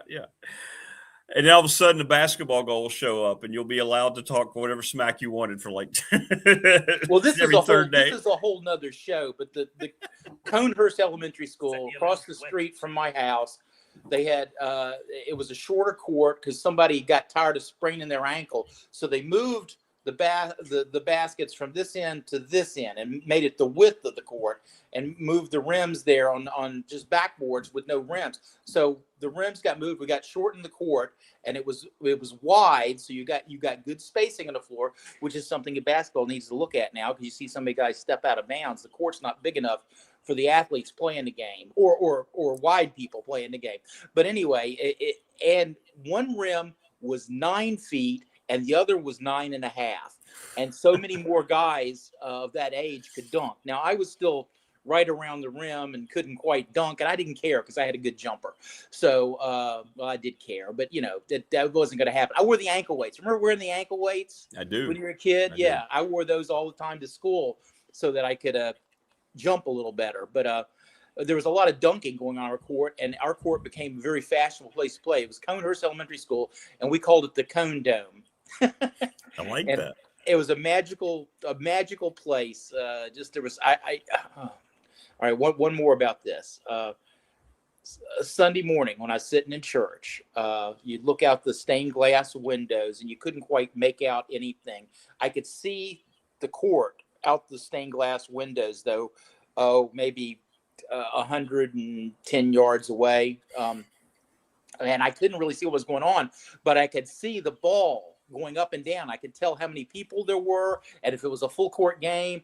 And I had to run home as fast as I could and take off the leisure suit and get the kicks on so I could get over there and start playing. Because I remember one spring I was out there and there were 40 people there lined up with next game. That's how popular this place became. And because a lot of us weren't good enough to go down and play at Longwood regularly, where the college players came in and played. I mean, Dale Solomon, guys like that used to come down and play. They had jobs in Roanoke, I always heard, and they always went over to Longwood. One of the saddest things I see now, and this has been true for a couple of years now, driving through Salem and at Longwood Park, which is a pretty little park there right by the right town near Mac and Bob, so people know where that is, right? And they've got only one rim there now. You can't play full court at Longwood. I don't, I guess they play virtually someplace online or something now. I don't know what's happened to these wacky kids. What's going on with these youngsters? Hey, well, mark the date. I don't know the day, but Radford plays at Maryland this year in December. So that's a game you should come up and hang out with me and Johnny Holiday. Oh, well, definitely. Yeah, Johnny, I haven't seen Johnny in a while, but he loves me because we would tell each other a joke before every press conference and game, or tell a story or anecdote or something. So I'm a made man with Johnny, and that's about as good as it gets in Maryland athletics. So I think it's in December, but I don't know. I'm not sure. I haven't seen that. That's very exciting. What's going on? The Hokies are coming up this year too for football. So that's right. Everybody in the NRV can't wait to visit your part of the woods. It's all because of you, actually. That's what it is. Well, leave early. The Beltway is a pain in the butt. So get there early. Yeah, I'm with you. All right. So what do we have? Open mic time on a Friday. Yeah. Okay. Oh yeah, that's right. That thing. I'm going to do it. Yeah, you told me not to, but okay, I'll do it. I'll do it. I'll do it. I'm going to talk about the World Cup. Why? What? Why? Because for me, it was something different and wonderful to watch on TV this summer, and I did watch. Okay. The only way I can explain it, Rick, is remember that scene on Mount Crumpet when the Grinch and his heart grew 10 sizes when he lifted up the sleigh and saved Christmas for all the Who's down in Whoville? That's me. I watched and I enjoyed football. My heart grew 10 sizes. Yeah, I still make fun of soccer, but I get it. More people in more countries having more parties and more fun than any other sport, and they can't all be wrong, even if they don't know how to keep time or stay upright if there's any kind of contact on them or even near them. And can anyone explain an offsides call? What the World Cup really brought to our shores this go round was a world audience that seemed to revel in Americana like we do. That was good for the soul. And the game brought incandescent star power. Portugal's Ronaldo, England's Harry Kane and Jude Bellingham, Norway's Erling Haaland, that old striking Viking. I love that name. France had Mbappe, who to me sounds more like a 1960s Batman TV show punching sound, Mbappe. And most of all, there was my new favorite athlete, Lionel Messi. He is absolutely incredible and has Argentina on the cusp of a second consecutive World Cup, Sunday at 3 against Spain. No Mbappe, but I'm going to say it anyway. Same bat time, same bat channel, just because I want to. Superhero Messi has authored astounding numbers in pursuit of the Golden Boot. That's what they call the scoring leader at the Cup. Back to the 1960s TV, though, for me, the Golden Boot was the Marine Corps trophy that Sergeant Carter and Sergeant Hacker both got stuck on their foot on Gomer Pyle, if you remember that. Those guys didn't have 33 combined career goals and assists and a scoring streak of 11 straight games in the Cup like true booter Messi, including 2 brilliant assists that knocked out England, who are the Buffalo Bills of international soccer. Messi had already orchestrated another miracle, an assist and a goal as Argentina scored 3 times in the last 11 minutes to oust Egypt. I'm getting a Messi jersey. I can wear it out to eat, and when I spill something, I can just point to the back. Messi. To think I had just started watching the Cup this year because it seemed the American side, the best U.S. men's national team in my lifetime, actually had a chance. Well, until we didn't. We remain not ready for prime time on the biggest world stage, and our star, Christian Pulisic, disappeared. Though in fairness, he always seemed injured, and not in the Academy Award-winning style of so many international players. He was really injured. Please get up and play on. The clock is running, we think. Truth is, the U.S. isn't set up to succeed, Rick. Our best athletes don't dream of being soccer stars when they're young, and our culture is backwards from how other countries operate, bringing their best to the pitch as youngsters, nurturing and training them. In the U.S., there's more of a pay-to-play system where coaches and leagues monetize winning and marketing of their teams, mostly at parents' expense, rather than developing talent and moving players up the line. At least that's what I've read about all this, because you wonder why our players just aren't at the same level. And I've heard this said by many of the poets of the pitch.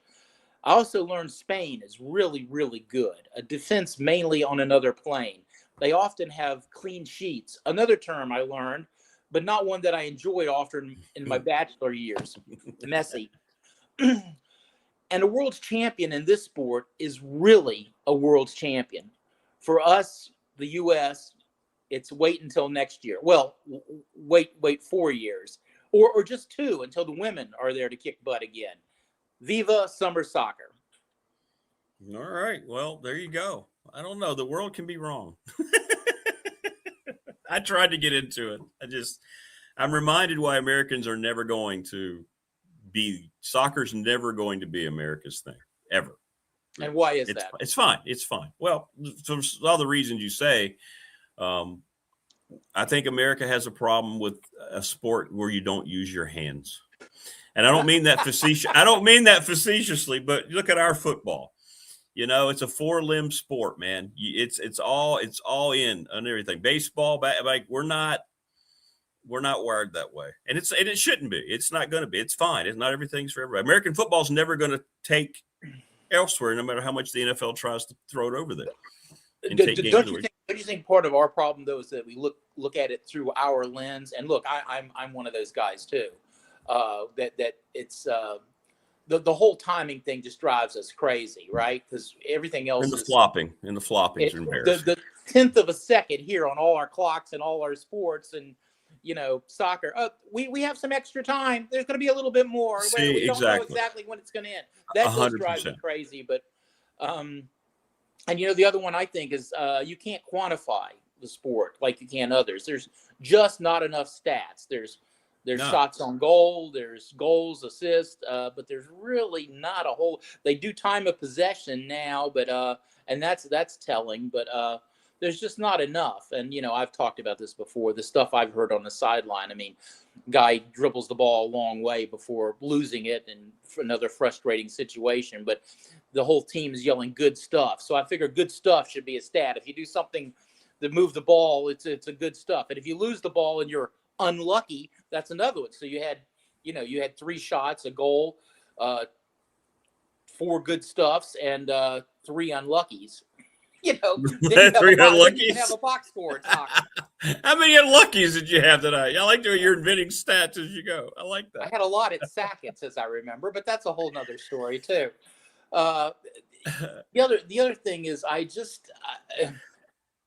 oh boy, it's the analysts. The analysts do drive me crazy on this, because it seems like because they don't have things like that quantify, and I guess they think we're such rubes we can't understand when they move a full back up or change how many people they have up front or in back. You can see it, but these guys don't really talk about that. All they talk about is they have to play with more effort. Yeah, okay, that's just the weakest stuff. Don't say that. Tell me why it's not working. Come on. You're right. That's a great point. There's a lot of pretentiousness about soccer. Like, Americans just don't understand the intricacies. No, we got a pretty good grasp on it. Tell that guy who just fell down pretending he got hit by the guy 5 yards away, go ahead and get his ass up. Okay. We don't buy that here. We're just not, that's not who we are. No, that's not going to work for us. But yeah, it's just, you can't just say they're not trying hard enough and count that as, analytics. Right. Here we have whole shows developing to breaking down film and showing why they did this and why they did that, and we all are experts now in football and officiating and soccer. Why didn't they call that push? And why did they call this one? Why did our guy get a red card for just stepping on somebody's foot, and they go to replay and uphold it? What are you doing? What is going on? Well, that was the one thing I saw on X. A lot of internet. It's nice to see the complaints about officiating is worldwide. Boy, oh boy, maybe even more so than American football. I mean, I saw so many criticisms of this, and then accusations. They had the overturning of the call against the American, and that red card was weird. And then the other things that they showed, it's just like, wow, this is worldwide, man. Officiating's not good anywhere. But it is. It's because we all watch so much. We all think we can officiate every sport now, because of course we get it slowed down and we get to see it 8 times before we have to say, okay, yeah, that was a foul.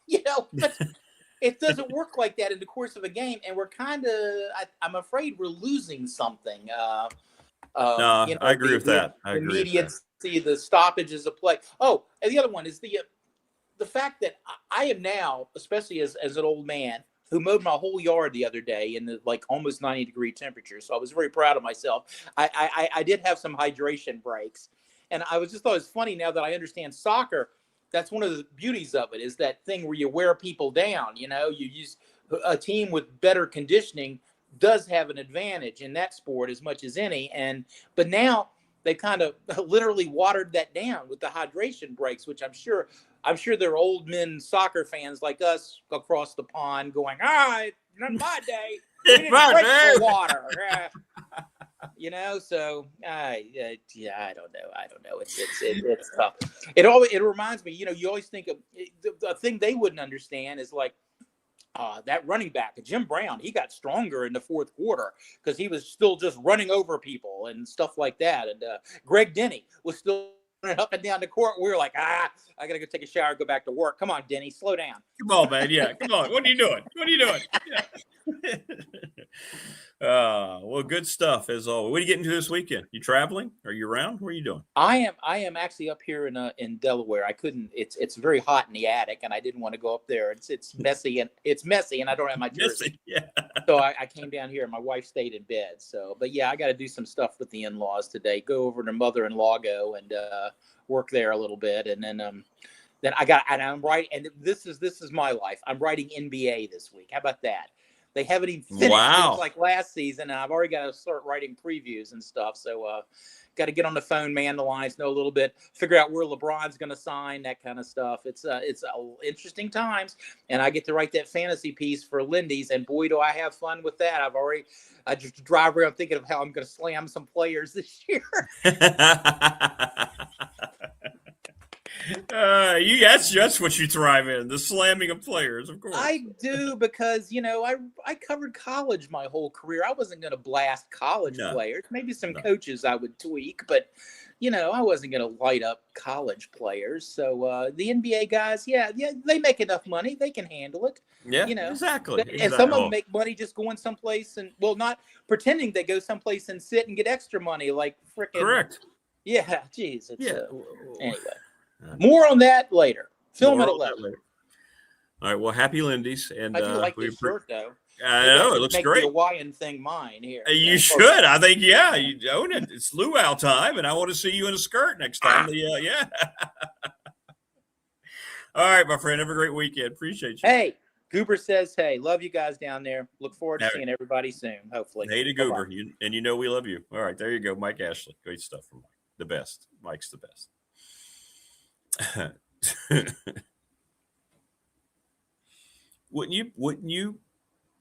be worse seeing Mike in a grass hula skirt dance, wouldn't it? Come on. We would all be down for that. And you should all be down for Professional Door, residential commercial garage doors, owned and operated 40 years. The Williams family, Travis, keeping up what his father started. And this month only, celebrating 40 years by giving you $40 right off the top of your garage door maintenance check, off your service call. You have to tell them, obviously, that you heard us talking about on the show, and you have to mention that, hey, it's July, right? I can schedule it now. Yes, that's when you schedule it. It doesn't have to be in July when they come do the work. But keep them busy throughout August, September, October. But if you schedule it now, mention you heard us talking about it, it is all you, $40 off. Oh, what a great special that they're running at Professional Door. We're presented each and every day by Pulaski County Sports and Entertainment. Thanks to Jonathan Sweet and Tim Miller. I can't wait to get back up to the Sportsplex. Man, oh man, we're going to do some shows from up there in the future, by the way. National Bank member FDIC, exclusive banking partner of me and this program. 35 years. I had just, I love giving endorsements. I think they're very effective. And I had a little bit of an issue with my home. Part of my refinancing, the home homeowners insurance is part of it. Apparently it got overlooked by the insurance company, and the bank had all the, hey, no, this got taken care of. You guys just didn't mark it. I made one phone call. I got two more, and it was over. So they're the best. Thanks to them so very much. Don't forget, we're going to be at the Bash this weekend for the NRB Super Bowl. Please come by and see us. We'll be there from 6 to around 9 is what I've been telling people. And thanks to Morris for all of his efforts. You can give them a call, 540-382-5525. When you walk in, go all the way to the end next to the axe throwing place. I think we have at least the final 4 lanes or so. That's right. They put us near the axe throwers. May not have been a great idea. Sundown Electric, one of the best reputations of any business around. Reach out to the Smith brothers. 5-star ratings all the way around. They are the best. ReadySetFund.com, a series of text messages for you or your sports group, church group, whatever, to earn some money. Go read about it at ReadySetFund.com. Great stuff, as always. Little River Heating and Air, Charles Lee, 1095 Radford Street in Christiansburg, 540-553-2971. I'm seeing the blue and black truck everywhere this week. James Lawson's supposed to be there tomorrow night since 1997. Give James a call at 540-381-8011. Parts for your windows, plumbing, home doors, whatever it might be. Family Fencing, sponsor of our studio, 540-200-8294. They were the first sponsor to join us here on the new program, and they're doing very, very well. McClellan Chiropractic, Mark Hundley over 155 Walters Drive. Check out the video on our site. Mark showing everything that he's got going on over there. And if you missed it, the attorney Ryan Price, 701 West Main Street in Radford, Trust and Estate Planning.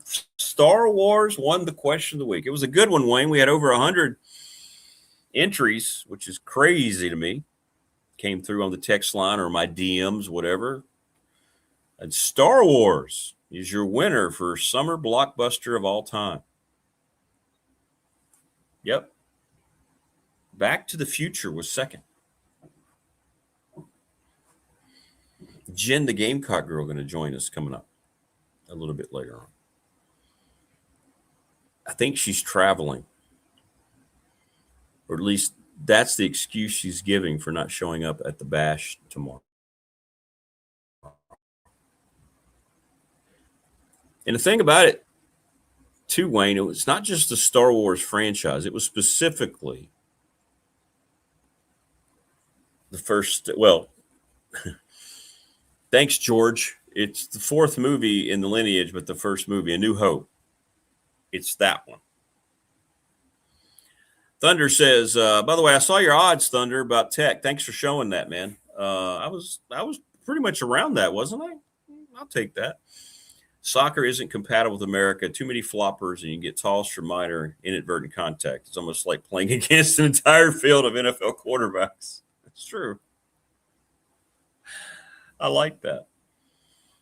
Robert, by the way, Robert showed up. We had an interview going with Andy. Good to have Robert from Montana back. He's been doing stuff on the ranch. He's been riding horses. It's 100 degrees. Robert, talked about you a couple of weeks ago. We had wondered where you had moseyed off to. Glad to have you back. What do I think about the Raiders? I think the Raiders are on the right track. I don't know what their record will be this year. I think Kirk Cousins starts. I think Mendoza has a chance to be special. I like some of the free agency things they did. Really like Clint Kubiak. Unfortunately, I think the Raiders, for me as a Broncos lifer, I think the Raiders are finally on the right course. We shall see. We shall see. Yeah, you are living the good life, man. I'd love to get out there. Robert, if I ever come out there to see you, I want you to take me to the best steakhouse in your area that has a steak challenge. And I want to go. Yeah, it was a good winner, Wayne. It was a good winner. Raiders of the Lost Ark showed very, very well. The original Avengers movie showed very, very well. Yeah. Jaws. I think that was your pick, Wayne. That showed up very well. So it went Star Wars, number one, Back to the Future, Raiders of the Lost Ark, Jaws, and then the Avengers. There were lots of others, but that was where your top five vote getter. Close Encounters of the Third Kind got a vote. Independence Day got a few votes. People did vote for Empire Strikes Back. Wayne says, Robert, if you do that with Rick, he needs a salad. No, I don't love the big salad. Look, just make my steak challenge, the steak or steaks, whatever. If I have to have a side, potato, whatever it is. Well, 500 would be a heck of a jump, yeah. Or it'd be around, 9 and 8 with the dreaded 17-game schedule. Look, teams jump from the bottom to pretty good quickly in the NFL. So it's kind of like Tech season. They could jump from being bad to pretty good quickly. I mean, that's the fun stuff. That is the fun stuff. I just feel like if I'm going to do a steak challenge, the first time I do it should be in Montana. Wyoming, Montana, one of the Dakotas. Wayne says, Jaws, the original summer blockbuster. Yeah, great movie, man. It's a legitimate horror movie. Yeah, I caught the yesterday, mid-morning yesterday, I caught the Sylvester Stallone story, the movie about Rocky. It looks outstanding. That guy, we talk about casting. That's one I'm going to make plans to go see. Oh, an elk steak. Absolutely. Medium rare. I would have an elk steak. No question I would. When is the release date, Wayne, for that movie? I didn't see that. If the trailer's just coming out, probably have a little time, don't we? I'd like to see that. And we'd like to see you tomorrow at the NRB Super Bowl. Come by and see us for the bash. Robert, get on your horse and start riding. Come see us. 6 o'clock tomorrow night at the NRB Super Bowl. I'm going to do some sort of live, here we are. This is the Super Bowl. Talk to Amanda a little bit. Maybe talk to some of you guys and gals and post that as well. Had a good pop session last night, Big Dog Pop. Appreciate all the folks who stopped by for that. That was fun. And I didn't get to my tech picks, which is why I had to do it today. We got into other things last night, and sometimes that's fine. When things takes on a life of its own, that's perfectly fine. We don't worry about that at all. November 6th. Okay. So we got a few months. November 6th. A long time. I'll be on the cusp of basketball season. Yes, I will. Yes, I will.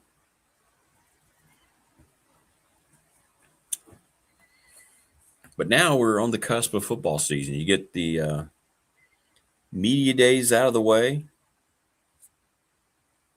And I wonder if something's brewing. Like, it's interesting. Now, Andy mentioned that too. Hey, this is the time when you always see realignment news. I saw that posted 3 or 4 times yesterday, 3 or 4 times the previous day. I wonder if there's some scuttlebutt going on. I don't know. Oh, I would love to try the old 96er challenge. Thunder. I think if I went a day, limited my consumption, and you got in good exercise, and you're looking forward to it all day, and by the time you'd sit down, 6 o'clock or so, I'd like to give it a go.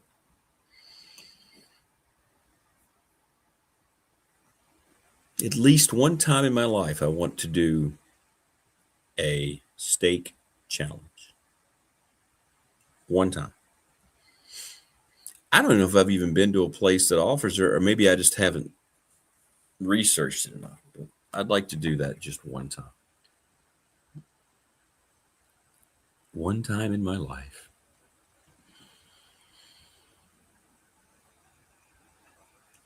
Hey there, Wayne. Yes, we are. We're carrying Blacksburg football.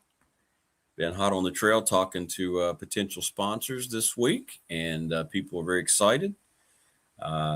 Met Coach Reese. He's going to be on the show, I think, next week. He came across like just a terrific man.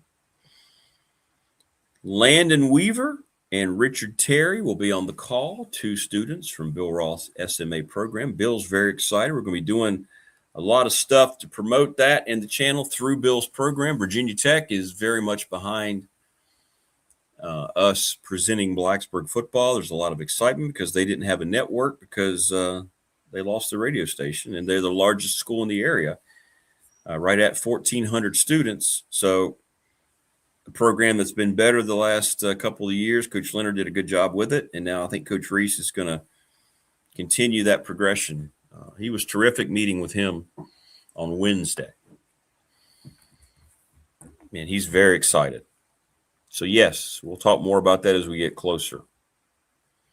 Robert says, come on out to Montana. I have a lot of fencing work you can help me with. And don't worry, Robert, we will. And when we do come out, we're going to bring that young lady, Jen, the Gamecock girl. Jen, you'd be out there in the cowboy hat and the boots, and you'd jump on the back of the horse, wouldn't you? You'd be there.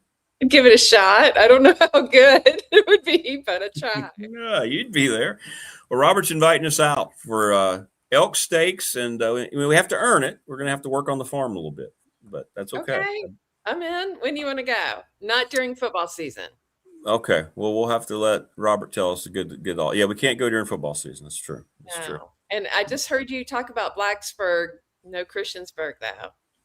Christiansburg has a radio station, so okay. We had to look around to something that made sense. I approached a couple of schools that were on radio, but they didn't want to. They don't really. This format frightens and confuses them, like it does me on a daily basis. So I get it. So that left one, and that was your arch rival. The Blacksburg Bruins will have their games here. So yeah, Shane Beamer will be happy. Yeah, and you secretly love Blacksburg High School. Secretly? I don't know. I like Blacksburg. Okay. Robert says he has 4 horses, so there you go. So we're good to go. Okay, that actually would be really fun to go out there. I've never been there. And I'd like to do a stake challenge once in my life. One time. Can I just be terrible and just and do that one time? I'd love to do that. Okay. We have incentive. We have incentive now, so. Like, I don't want to do a bunch of food challenges. I don't want to sit down to anything. I don't care about anything else. But steak, give me my steak. I would like to try that one time. Just once. But we'll see. What would your strategy be? Would you just not eat for? Well, we were just talking about it. Yeah. What do you think? So I would probably start the day before, the morning before, if I knew I was going the next evening. Mm-hmm. You try to get as much exercise as you can. Whatever that would be. Gym, walking, whatever. Limit consumption. Drink a lot of water. I understand that's huge. Getting all that through your system. And just do that for like a full day before, and then the half day or 3/4 of a day the next day. And then by then you're really hungry, and that would be my strategy. And just sit down and do the best you can, depending on the rules. Usually I guess for a steak challenge, it can be as little as a half hour, but no more than an hour. If you had an hour, I feel like I could make a pretty good dent into it. I really do. For me, if I wait too long to eat, then when I do eat, I can't eat that much. No. Does that not happen to dudes? Maybe that's a chick thing. No, I would have to have a little. Yeah, I get that. You kind of feel like your hunger has gotten monitored and that it's not hungry anyway. Yeah, I know what you're saying. Well, I would try to figure out. I would do some training ahead of time, a few weeks ahead of time. Okay, so when do I need to eat? How's it? Yeah, do that. I like Red that Lodge Mountain. training for that. Like the idea you're preparing for this big epic challenge. Yeah, I want to do it. Red Lodge Mountain, he said. That just sounds like a cool place. Doesn't it? It does sound cool. Where are you going after a day on the ranch after you get the horses put away? Oh, we're going to the Red Lodge. Going to have that steak challenge, I think that would be good. What color cowboy hat would you wear? I don't know. Can't say garnet. Can't say garnet. You have to be black. Do black a lot. So probably that. What about you? Probably. Or I might go the traditional kind of that. What is it? Like a dark tan, like the traditional look of a cowboy. The George Strait look. There you go. Yes. Yeah. Mm-hmm. I don't know. Sometimes I kind of like, that bamboo-ish kind of color. I guess it's seasonal, right? That's more for spring, summer. We need to talk to someone who knows all the etiquette of the hats. I know there is some etiquette. Robert, tell us about cowboy hat etiquette. You watch. It's going to show up now. He'll know. He wears one. He told us that. He's got cowboy hats. Yeah, I don't know. I don't know the rules. But you already fit in because didn't you have your boots made in Texas? Don't I remember that? I've always wanted to do custom-made boots in Texas, but I have not yet done it. I mean, it's $2,000. Oh, That's why I haven't done it yet. Well, I have probably, I mean, I've got really nice high quality boots. Probably, 10 pair, I would guess. Gamecock colors for the most part. just call your boyfriend Lenoris, and he could set you up. So I'm sure he could handle your price to get your boots made. The idea that Lenoris is my boyfriend is pretty funny because he actually does date someone in my building, and it's not me. Oh, really? Interesting. Yeah, that would be quite a scandal at USC, but no. Robert says they have the best steaks. So yeah, there you go. Black cowboy hat, I think. Well, if you're wearing the black one, I'm going to go. I'll probably wear the traditional George Strait looking cowboy hat. Okay. Yeah. Can't go wrong with that, really. I wouldn't think so. I wouldn't think so. So where are you? You're in a hotel room. Where are you this week? You told us, and I don't remember. It's okay. I like it when you just confess that you didn't listen. It's so much easier that way. I'm in the Brevard area. I'm going to Brevard. That's right. Center. I was listening. It's been a really bad It's week. okay. I just like it when you just say, "Hey, I don't know." Janet's taught you well. Just say you don't know. You got to be honest. Just got to be honest. Look, Yeah, I'm not going to try to BS you here. I'm not going to blow any sunshine. I don't know. Just tell me. Yeah. I like it when you just bring it. That's fine. People appreciate that. Don't people appreciate that? Right? Well, that's something I think that's a little different in the Southern culture package for me is I appreciate people who are direct. Maybe it's because my parents were from Delaware. I don't know, but I just like it when people just bring it. That's all you want. You want people to be genuine. Yeah, I like authenticity a lot. That's exactly right. Mm-hmm. You just don't want to deal. And I deal with so much inauthenticity in my daily work life that you just go, So yeah. One thing I think I'm going to give musicians credit for is I think they're pretty authentic people, passionate. I can see that. Daring. They're good at, for the most part, good at reading people and responding to people accordingly. They're pretty lucky. That makes sense. I can see all that. Mm-hmm. I can see all that. But if you were available, you would have been at the Super Bowl tomorrow. We're going to be at your old digs in Christiansburg for the Super Bowl bash tomorrow. We're going to miss you. I'm going to miss you too. I love that place. I've had a lot of Mexicans there over the years. When's the last time you were there? It's been a long time. Oh, you wouldn't recognize it. It's really? So cool. Oh yeah, they have done a great job. Terry and Amanda. We're going to do like a little live video, so you'll get to see it. Okay. I'm going to talk to Amanda. They've got game for the kids and younger people. It's almost like an old school arcade. They have so many games when you walk in initially before you get down to the bowling alley. It's cool. Well, they used to have that section on the right. You'd walk in and there were the pinball games. Yeah, but now, it's not. Yeah, and then you go. There's now one on the left. It is. I mean, it's all over. It's cool. And the lanes are all good. Let me know what pinball games they have because I really want to know that. I will. And they've got this new cool scoring she was showing us. They're going to put our logo, the show logo. It's going to be cool. It's going to be cool. And Coach Elmo's going to be there. Mike Burnup's going to be there. So no Jen, though. Can't make it work with all this. I got to earn that salary. No one has volunteered to take me on and pay my salary plus in the NRV. So until that happens, I got to keep hustling. Oh, I'm sure many have volunteered to take you on, young lady. Not financially. Oh, you meant And I'm not looking to be a sugar mama to somebody. Not looking for that. Robert says the white hat is obviously the best for the sun out there. So you may not want the black hat, Jen.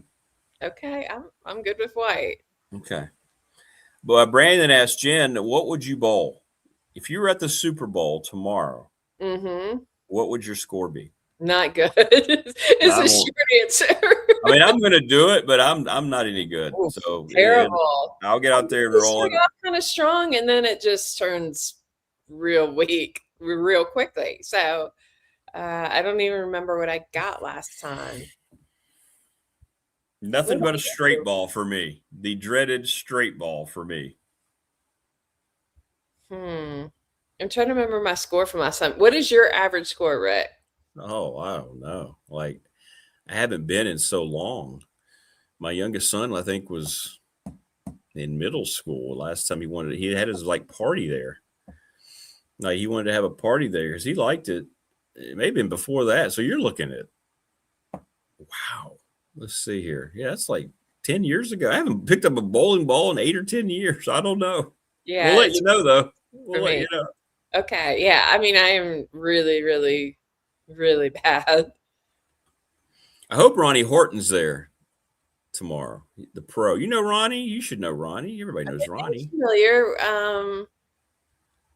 He's really good. He's really good. I know him, but not well. I'm trying to remember. I hope he's there because I want to watch him spin it, man. He's really good. He's one of these guys that if he bowls like a 240 or 250, he's very depressed. It's like, it's fun to watch people like that who are just great at what they do. I mean, whether it's music, sports, any of that. I mean, it's so effortless with people who are that talented and that good.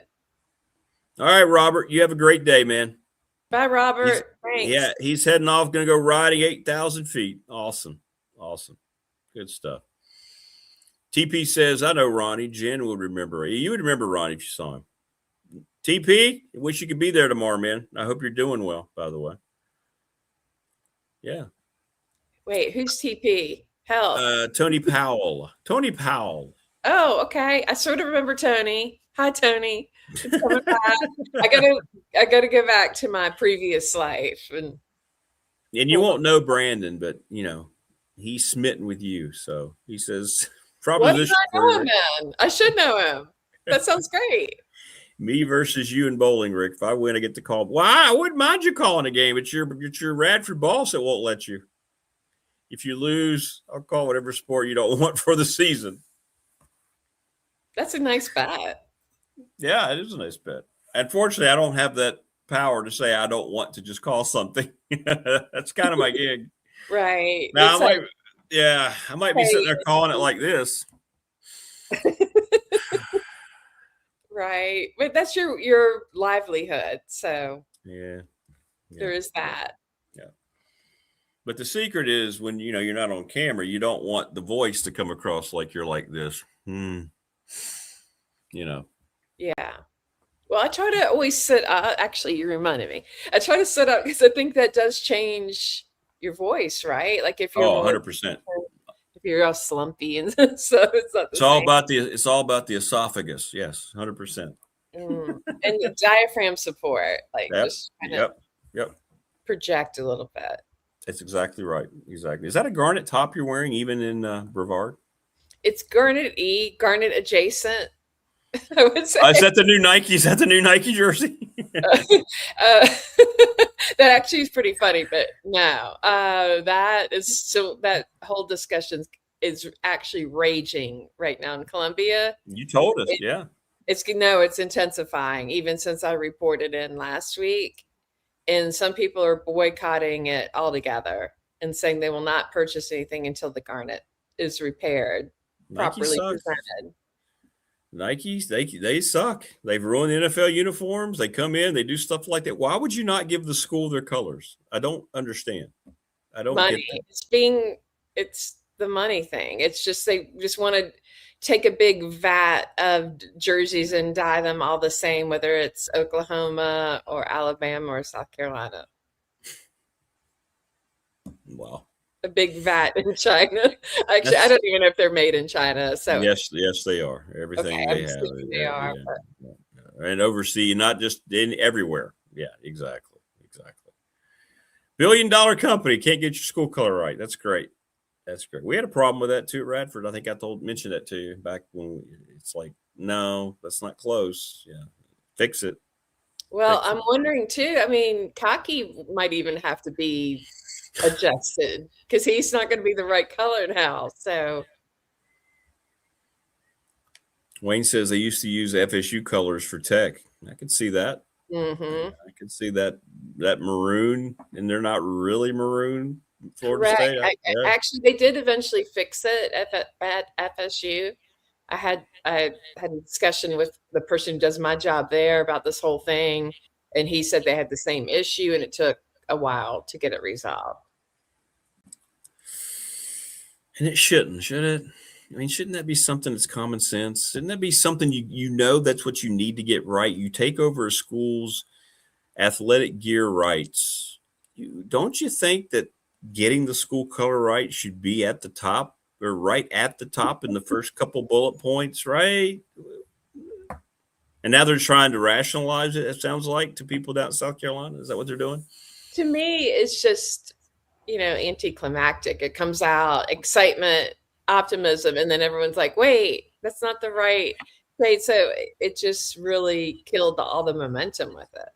So have they tried to update it and they still got it wrong? They did? They tried to fix it? I don't know that honestly, I don't know that they've tried anything yet. No, they're going to fight you. They're going to fight you to the end. They don't want to have to do it. Yeah. I heard the shoes look great. That's the one compliment from all the people in athletics. They love the shoes. They love the shoes. But the rest of the stuff. Yeah. Wayne says, thank goodness they don't charge much for shirts. Oh, wait a minute. Yeah. Oh, my Lord. Yeah. Well, I mean, it used to be on those, what is it called? DH Gate and probably Temu and all that. You could buy heavily discounted merch like that.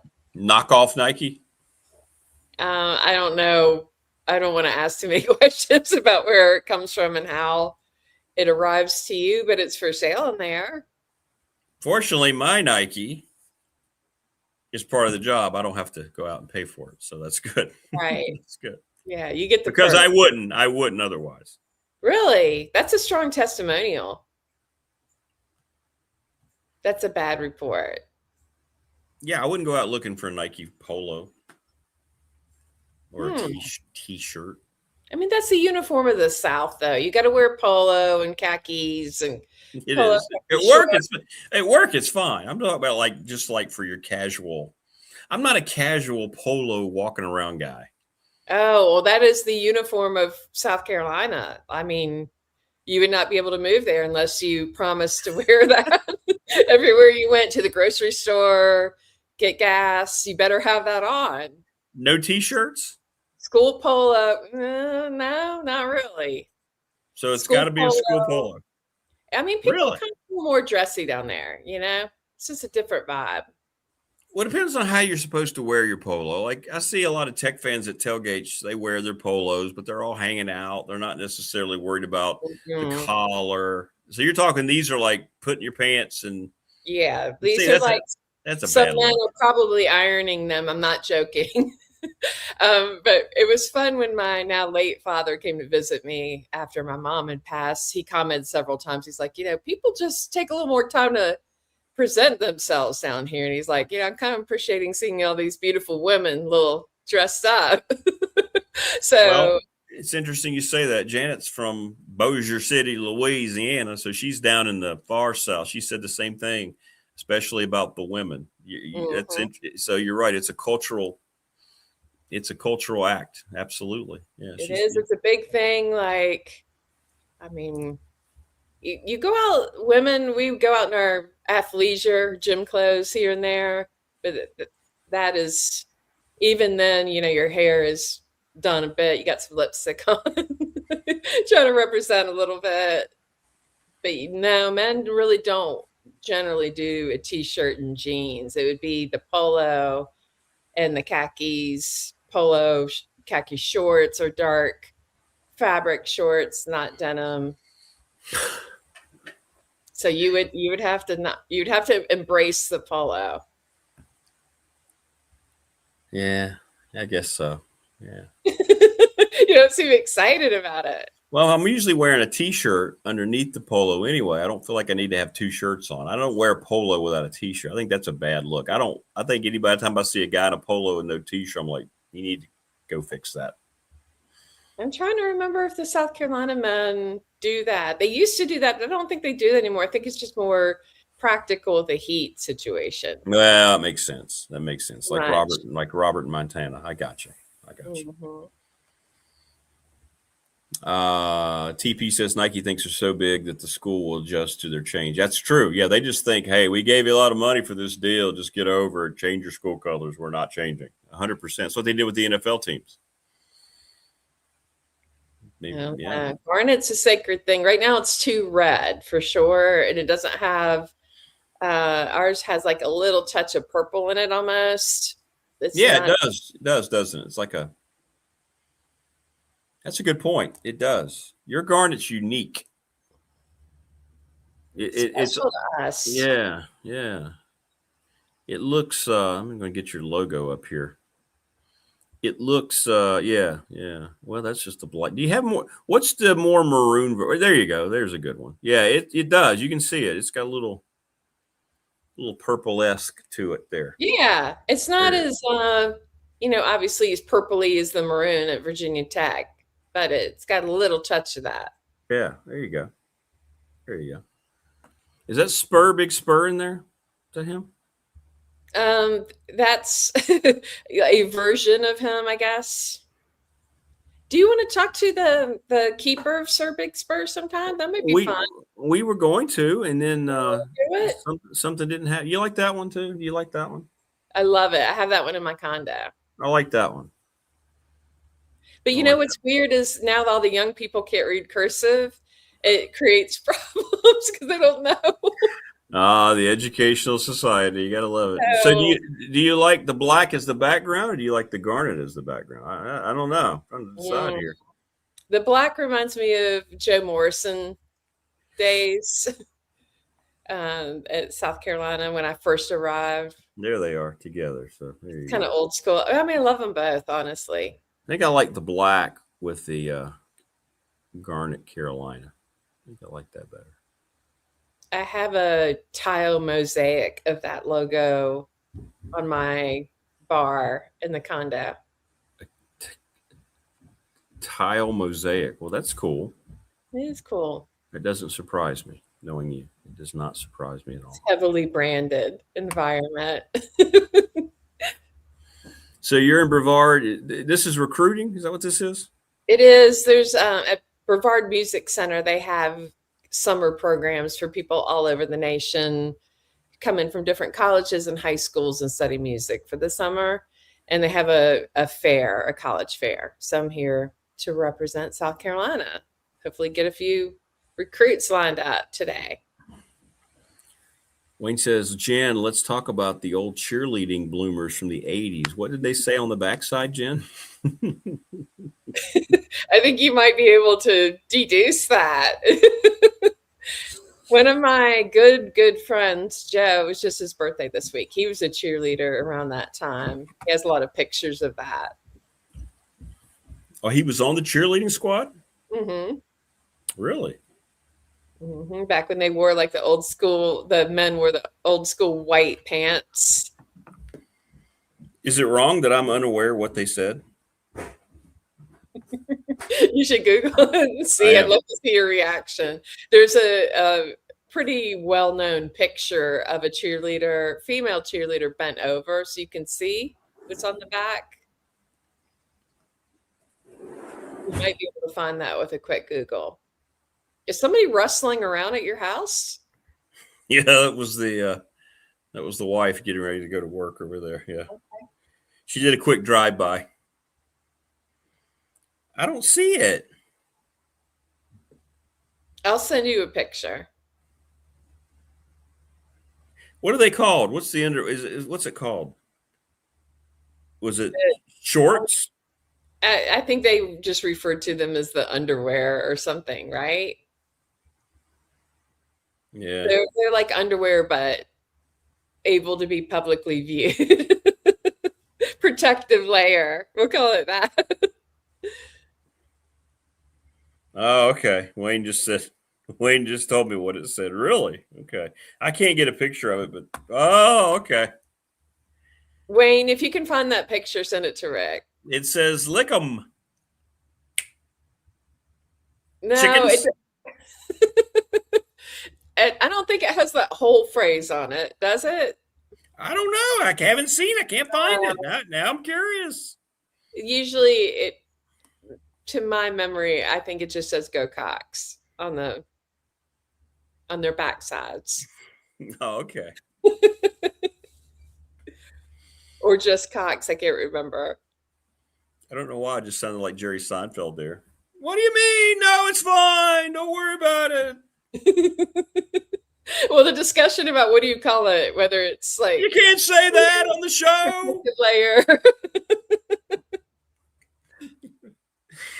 Well, that's good. That's good. Well, we're gonna miss you tomorrow at Super Bowl. I'm gonna if I I'm bowl really sorry I can't attend. I'd love to go home, and I love that place. if I bowl strike, I'll dedicate it to you. Will you really? Yeah, yeah. If I roll a gutter ball, I'll dedicate it to Shane Beamer's bald spot. How's that? You were doing so well. we were making so much progress. Big year for him. It is a big year for him. Now we got it pretty soon. I just gave my tech prediction today. I went through game by game. You and I have to do our traditional game by game South Carolina schedule. Me and you both. And people are asking for you to rate the new coaches in the SEC like you did last year. I know you've probably already been researching that. So that's going to be fun. Yeah. I took a look at Will Stein. He's got some promise. I didn't know much about him looks-wise, so I've done some investigative work preparing. Now, a lot of the guys are back. You're just going to maybe see how they've advanced in an age or how they've deteriorated in an age. I mean, a lot of consideration there. There is. My biggest piece of information that I need would be whatever presentation they do at SEC Media Days. I know that's a big research day for you. Yeah, it is, and I need to see them all in their environment, talking with people, and how they handle the media when they answered the same question 20 times. I don't like guys that have the little short fuse and get all snippy in that environment. So that would be something I need to look for. I need to see how they interact with people, how kind they are, see how they're dressed. I guarantee you, the uniform, the Southern uniform, the polo khakis kind of thing. I guess some of them will be in suits for this. Yeah, they will be. They'll wear suits. You should be. Oh, by the way, Wayne just sent it. Okay. I better not show that, huh? I get it. Okay. He sent you the picture? Yeah, he did. That's cool. Okay. It's not offensive. It's cool. No, it's old school.